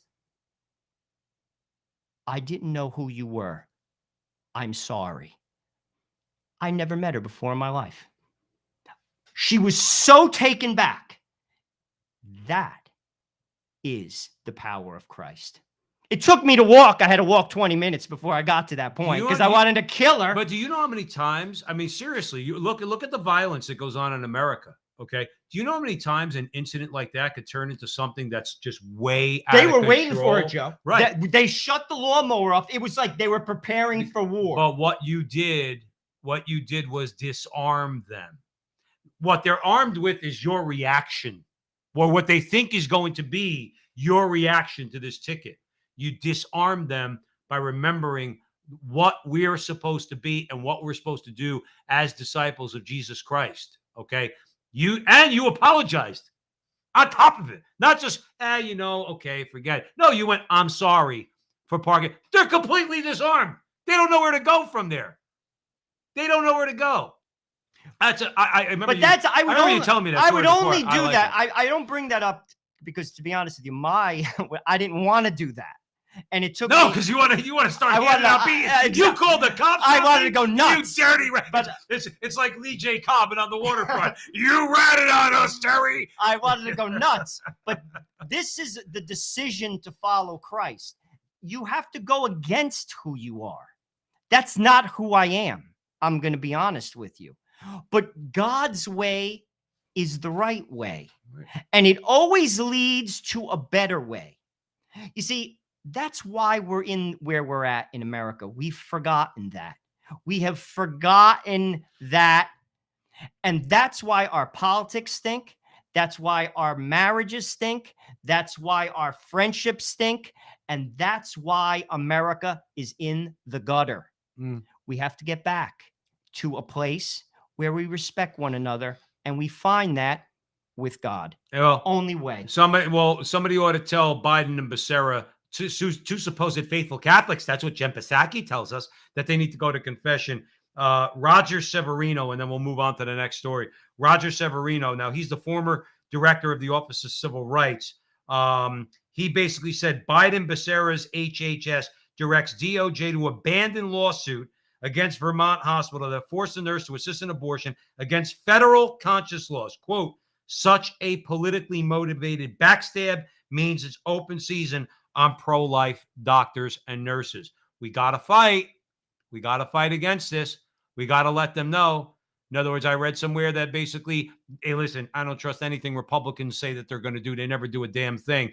But they're threatening an impeachment of Becerra. Listen, from their mouth to God's ears, that dude should not be sitting where he's sitting. Not even just on the level of violating this woman's rights and dropping this case. He's just not qualified to be the head of the HHS. He's not a doctor. He's never had experience in healthcare. Why is he running the HHS?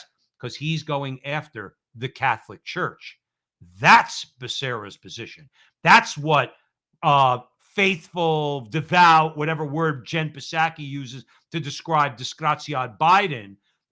That's the guy who's supposedly so open-minded and everything. That's the guy who he's going to use to go after the Catholic Church. Well, Joe, with faithful Catholic friends like that, I don't know that we need any enemies. It's funny. Tom Gugliotta said Joe walking into the driveway like Ray Liotta in the Goodfellas. Right, with the gun. Hey, what do you want, man? Dude, it's funny like this. It's like my friend's little brother in Belleville, New Jersey, who's completely out of his mind. I remember him telling the story, and he's like humongous too. Somebody was behind him in a car.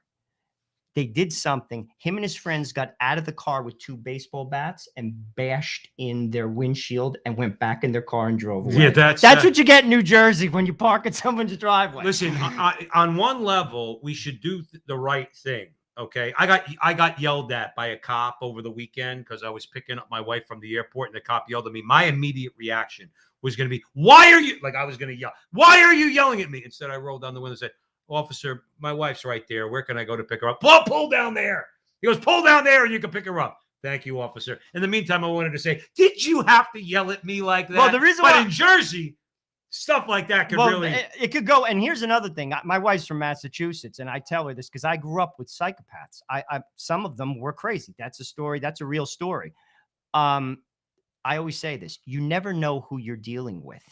You see, sometimes people, like I say this, I have to watch myself sometimes, to be honest with you. But like to that point, I've noticed just in general, people are on edge. Like in stores, like parking lots, people are crazy. Well, let me tell you, they were crazy in the COVID era. I've seen that they're even crazier. People are nuts. People don't even want to come near you. Yeah, I mean, even to the point where I don't care if you're socially distanced or whatever the hell they call it. Even if you just say hello to somebody, but they're nasty. People are just out and out miserable. Like I always thought people in New York were pretty miserable. In the last year and a half, having to go in there every day, other than when I was laid off for that first couple months of the lockdown. All right, people are miserable. All right, I mean, and it's like, what's up your butt, dude? In other words, I said hi to you, or I held the door open, or I said have a nice day. What is this, a problem? No, but it's just like, does it enrage their liberal leftist sensibilities that somebody says have a nice day? No, but I just throw that out there. I think we're on a different like playing field than it was. Like whatever it is, whether it's the COVID thing, whether it's the social media. I mean, when we were kids, obviously there was no social media. We played baseball and football, right? And basketball. Yeah, played outside, played hockey in the ate street, dirt. And liked it. But like it's just a different world, and you got to watch yourself. You got to watch yourself because I'm going to be honest with you. There are some bad people out there. I mean, like, to be truthful with you, and they'll hurt you. I told my wife, I said, my wife had a nasty habit of smashing down her horn when while she's driving. And I told her, I said, babe, listen, don't do that again. Don't do that. And for the reason you're saying, I'm telling you. I said, babe, people are nuts. They'll get out of their car. Oh, yeah. They'll smash your window. I said, and then fast forward, we watched the movie with Russell Crowe. I think the movie's called Unhinged. Now it goes deeper into his character, but what sets him off in the beginning of the story is that this woman does that. She smashes down the horn and he's behind, and he spends the rest of the movie like torturing her. But anyway, aside from the Hollywood version of it, okay, people are nuts. Oh, there's no doubt. People are nuts. You know what I mean? Like they'll look for any excuse to start throwing fists. That's the world we live in. Or even worse. Right. I mean, like, truthfully. And thank God my wife doesn't do that anymore. She really listened to me. So if she does use her horn, it's like that tap, that boop, boop, this way, Well, and even that I'd be afraid to do. But again, that's using our listen, we're not perfect. None of us are perfect. Trust me. I call people stupid all the time. Sometimes we do it on the show. Yeah. On the Crusade channel. Always on air and always online. I mean, sometimes I do it with my kids in the car. And my kids correct me, believe it or not. Daddy, why'd you don't call people stupid. But I mean, like, this is stuff you got to be mindful of it because, and frankly, again, check yourself. That this is why at the end of the day, as a good Catholic, we try. Doesn't mean we're perfect. I'm not perfect. Ask my wife. Recollect. How was your day? What did you do wrong today? Think about it for a minute. Go to frequent confession. It keeps you accountable and it makes you better. Isn't that what it's about? Being a practicing Catholic. It's not like being in like a fraternity in college where you're ticking boxes. It's about growing in virtue. It's about being more Christ-like. Aquinas called it, I believe, developing good habits. In other words, good habits lead to virtuous behavior. In other words, bad habits obviously lead to sin. In other words, yes, you have to. We're human beings. We're the victim of habits sometimes. So start to consciously develop good habits. Talking about getting angry. I used to get angry at everything. My brother used to tell me all the time when I was on the phone. I must have had an argument a day when I was living with my mom years ago. He said, do you argue with everybody? Do you have to get so angry? Now, we get angry on the show. I mean, it's righteous anger. There's a lot of things to be angry about, but I used to get angry about stupid things. But I needed my brother to tell me, why are you doing that? Why? And then, of course, I needed God to to switch my gears a little bit and say, no, don't get angry at every little thing you hear. But it's called developing a good habit. The good habit in this case is not being angry at everything and everybody. It's the way we should be. Because there's a lot, Joe. I'm telling you, I mean, it's always been bad. It's getting a lot worse. Like I said, I don't know if we can blame COVID for it the last year and a half. It's really gotten worse, though. Oh, I notice it. Like I see it in people. I see it in people. I could see it in their eyes. Like particularly, I do a lot of the shopping in my house, and I'll go to ShopRite. Like a lot of times I go early morning on a Friday before even I sign in at work. This place opens at 7 a.m. I bang it all out. No one's in there. But if the people, I could see it in people. I call it like the Jersey stare. They got their cart. They're pushing through. No one's stopping. You're not getting in my way. I'm just like, dude, you're friggin' crazy. like I can if you saw like the Charlie Brown, like in my head, I'm like, dude, you're out of your friggin' mind. Let's end this segment right there. Okay. We got to take a break. You're listening to the Crusade Channel. You're home for the Mike Church Show, Crusade Channel News, the Barrett Brief, and Kennedy Profession. From sun up to sundown, the Crusade Channel is the last live radio station standing. Stick around. We got one more segment left.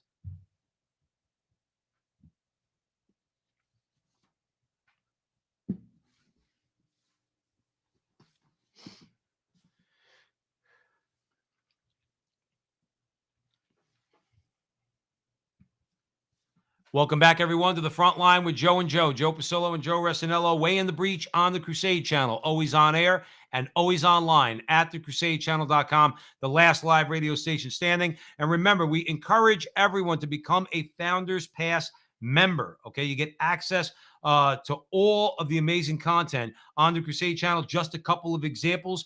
These two examples alone would make me become a Founders Pass member. The only thing is, I already am. So, but Si Qua Virtus, episode 5, The Culture War 101, with our friend John Horvat, the Kennedy Profession, the Tale of Two Republicans, DeSantis versus Rubio. These have to be amazing conversations. You need to be in on them, so you need to become a member of the Crusade Channel. Having said that, like I said, we got one more segment left. Now, this is the thing that bothers me. We talked in the last segment about being forced to do a thing, okay? Now, I mean, there's just so many levels there when you say, being forced to perform an abortion. Here's another one that, again, gets in my heart. I don't want to have hatred, but when I hear stories like this, I'm like, who are these people, Joe Resinello? And in this case, we're talking about the teachers' unions. Let's go there. Let's go there, all right, and talk about their treatment of parents. Spencer Lundquist reports on this one. The NEA, which is the National Education Association, it's the largest union in America. They're suing a mom who asked about political material in kindergarten. Yes, you heard that right. The NEA is suing a mother in Rhode Island who asked what her daughter would be taught in her kindergarten class. Nicole Solis, the target of the NEA's lawsuit, is now fighting back against the nation's largest public sector union with the help of the Goldwater Institute, which described itself as a leading free market public policy research and litigation organization that is dedicated to empowering all Americans to live freer, happier lives. Now, the brazen and unprecedented act of intimidation by the NEA will not stand. That's what Goldwater had to say. John Riches is representing Solis. This is what he said. He said, Nicole Solis is entitled to know what her daughter's school is teaching in the classroom. She's entitled to ask questions, and she does not deserve to face legal action just for asking questions, basically, that a parent would ask. Solis is up against the NEA, which Goldwater Institute calls a veritable Goliath, which represents over 2.3 million people nationwide and has a budget of over 3 million people. $300 million. Yes. So here, sorry about that. No, that's right. My bad. But here's the thing. Why can't a parent question what their kid, which is a student, is being taught? Listen, they pay taxes too. I mentioned earlier on the show my friend who is a deacon, who's also a vice principal in a public high school in New Jersey. And he tells his teachers, listen, that's agenda-driven. Teach your subject. What is the problem? And something, again, step back from your political tribe for a second. How are you cool with this? Now, listen, I'm a Catholic. I don't send my kids to public school. But if I did, I went to public school. I went to public grammar school. Don't my parents have a say? They pay taxes. And here's another thing. Do I have a right in a public school to shove my Catholic faith down your throat? No, I don't actually. I don't have a right to shove my Catholic faith down your throat anywhere. God doesn't even do that. So why do you get the permission or basically the free reign to do that to me and my kids? Because that's how elitists think. How dare you question what we teach your child? Your child will not learn. Learn implies education. They're not getting an education.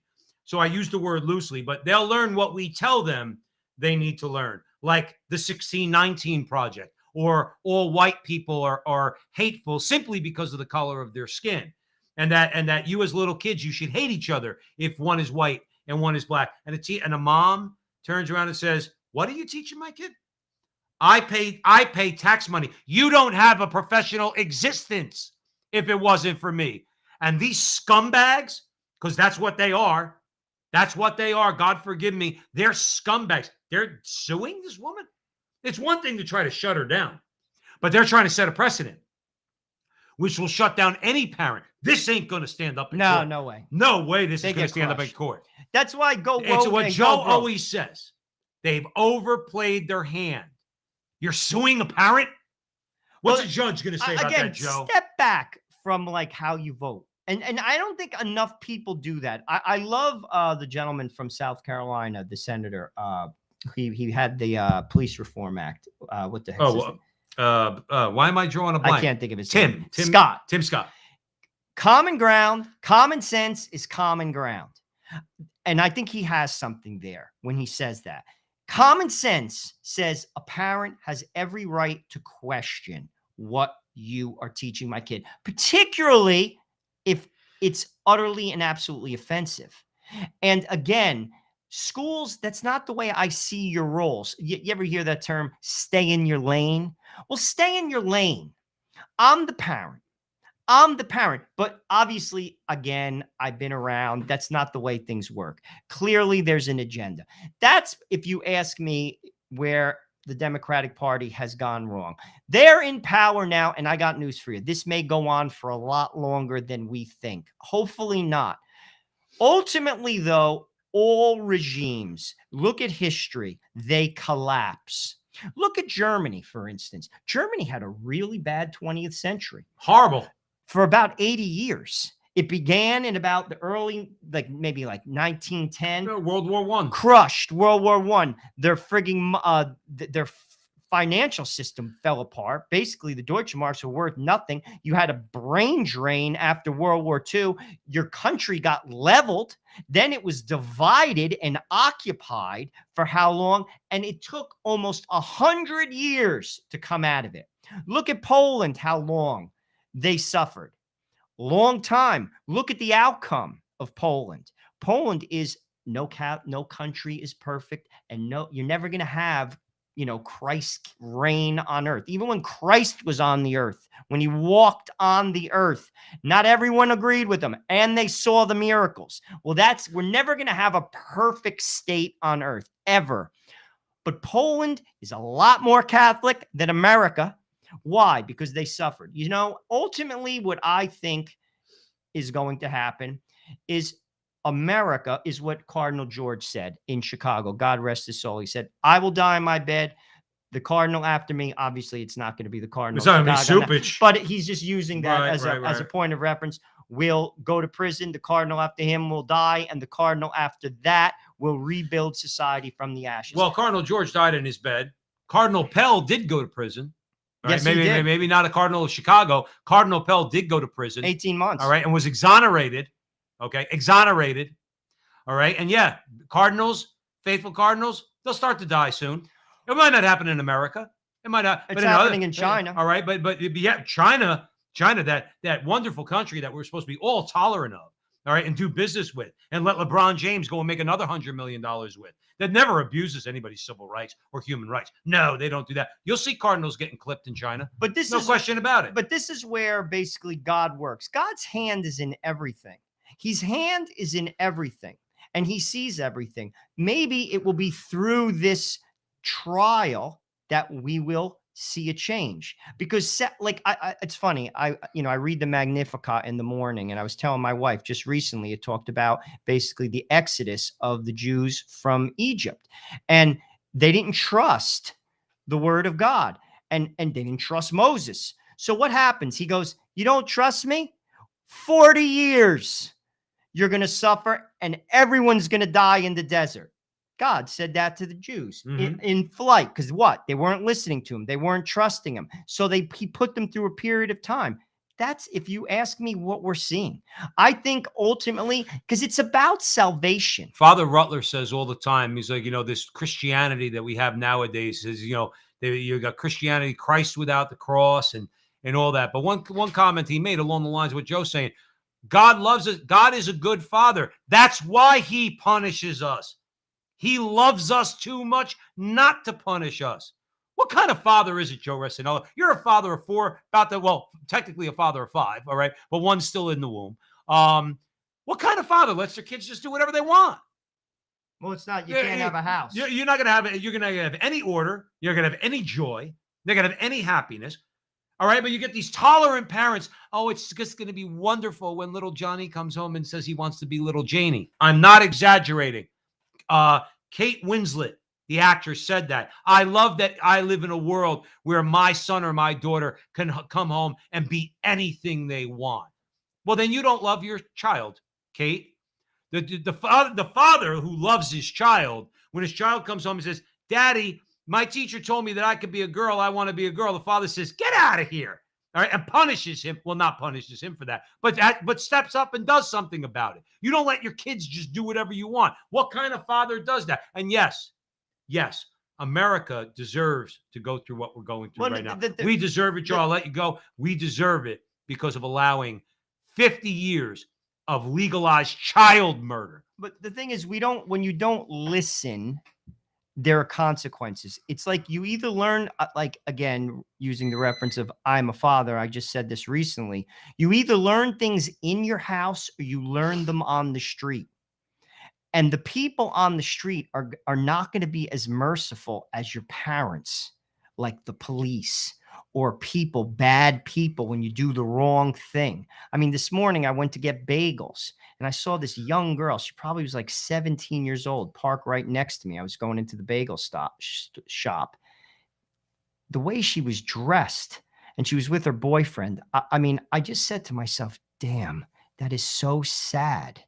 It's so sad how she's going to learn horrible lessons in life. She clearly didn't learn those in her house.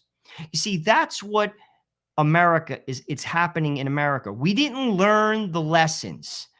We didn't listen to the commandments. We didn't listen to even our own Constitution. We're not listening to our conscience. And as a result, there will be suffering. And why? People say, why am I suffering? It's purification. Right. It's simply purification. And when we come through it, you're better for it. I think about that all the time, even myself. I used to say that to myself, like, I get it, God. Why? There's almost a running joke in my house between me and my wife. We say that all the time. Why? You know what God's answer is? Because you're not ready. You think you are, you're not. You're not holy enough to come into heaven. That's why you're here. And that's why we're constantly being purified. But America will be purified, to be honest with you. It may not even be a country. Who knows? I don't know what's going to happen. I mean, gosh, countries come, countries go. It might go on for another 500 years. It might not go on for 500 days. Right. You listen to some conservatives. They try to let you know that America, or they try to pass off this idea America's supposed to last 1,000 years. We're not the Roman Empire. I know Rome was pagan. We were never as great as the Roman Empire. Okay. At the time, the Roman Empire represented high culture. Again, it was an ancient culture, and certainly they did things in Rome that we would find abhorrent nowadays. Okay, and even after the fall of Rome, people woke up, obviously, because on the ashes and the rubble of the Roman Empire, the church, the Catholic Church, rebuilt Europe. Okay, but what's so special about America? What, we can't fall? Spain only lasted 200 years. They were the most powerful country in the world. Okay, you look at some of these empires. The British Empire fell. The Ottoman Empire fell. Empires fall. The American Empire is going to fall sooner. Might happen in our lifetimes, might not. Why do people suggest that, we're so special? We kill babies like China and North Korea do. In the last trimester, at the moment of birth, you could legally kill a baby. Governor Northam said you could even kill a baby after the baby's born.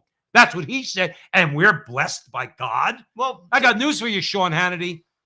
That doesn't strike me as something, activities that we do in America that are deserving of God's blessings. Well, there's a lot of good people in America. I mean, I have them on my own block. Very good people. I mean, we have to be one of them. We have to be a light. That's what it means to be Catholic. We have to show people the way by our life, animated through the sacraments and prayer. But ultimately, it's not about politics. Who's right, who's wrong. It's about salvation. Salvation. We worry about things that ultimately mean nothing in the end. Nothing. Zero. 0.0. No one cares ultimately on their deathbed.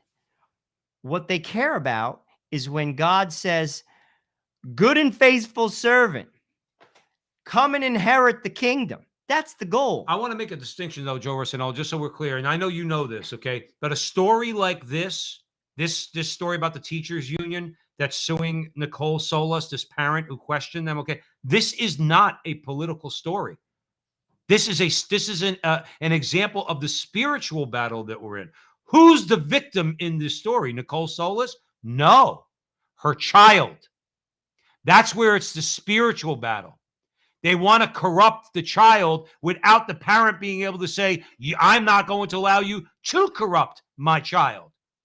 This is spiritual. It's not cultural. It's not political. This is an example of the war that we're in, okay? That's why they need to be defeated, all right? The devil's a bully, and his minions on earth, they're bullies. She says it. This is what Nicole Solas said. She said, quote, the NEA is so determined to push its political agenda that they're willing to expose themselves in a court of law for who they really are. Here's the key.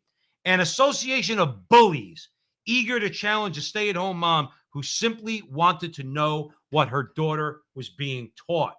Now, Joe's right.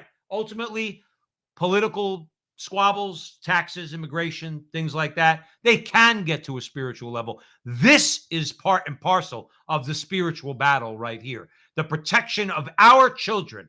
And telling these statists, these elitists, these demoniacs, all of them, the answer's no. And they're going to lose in court, Joe Arsenal. Oh, there's no question. They're going to lose in I'll court. be truthful with you. Again, I point to that all the time. Obama had the worst record in the Supreme Court of any modern president. Look it up. And also, a lot of the Supreme Court outcomes were 9-0, 8-1.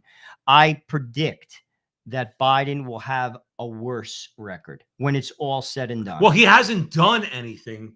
I mean, seriously. Well, he hasn't had time. Like, it's got to bubble up. Oh no, hopefully it bubbles. And again, too. I mean, we're in a now getting back to the politics for a second, okay? We're in a bad position as conservatives, okay?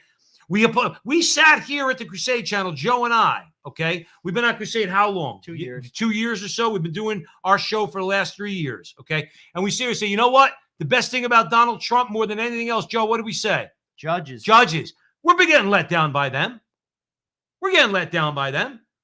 Championed Amy Coney Barrett. She's a letdown, at least so far. Kavanaugh apologizes for his concurring with the majority in Clayton versus Bostock, the homosexual case. Why are you apologizing, Justice Kavanaugh? They don't need an apology from you. You ruled as a matter of law. All right. I would tell him to kick rocks. Okay, but leaving that aside, what do you apologize? Gorsuch? These are dyed-in-the-wool conservatives. We know that they're going to stand up if the case came to the Supreme Court? Do we know they're going to stand up for Nicole Solis? Do we? Do we? I know Thomas and Alito will. Okay. Maybe Roberts. Okay. Don't even know about him too much. But this is what we hoped for with Donald Trump. And he gave us these duds. Well, they better straighten their asses out. And they better get with the people that brought him to the dance. Well, that's true. But ultimately, and this is something we've said from the very beginning, politics is downstream from culture. We have to change the culture. And that begins with us. That's why we do a monthly rosary rally. That's why we practice our faith. We practice our faith so we show by the example of our lives the joy and the goodness of Christ, where it's attractive to people. It has to be attractive. You know, I think of it this way. Would you join a club if everyone's miserable? Everyone's miserable. No, I wouldn't. It should be the question you ask if you think about joining the Democrat Party. But They're just all a club. miserable. Well, the same goes for the Catholic faith. If you want to be, if we proclaim the truth and say this is the way, the truth, and the life, and we're not joyful, we're not basically attractive, as in our life isn't an example, why would anyone want to join? Right. I'm telling you this right now. This is a very practical and common sense level. It begins with us. We will change the culture. Look at the lives of the saints. That's how it's done. You want to change the politics? We got to change the culture. That begins with us being in the world, but not of the world, animated by prayer, animated by the sacraments, and we'll get it done. Joe, I want to just cut you off there, okay, because we only have a few minutes left.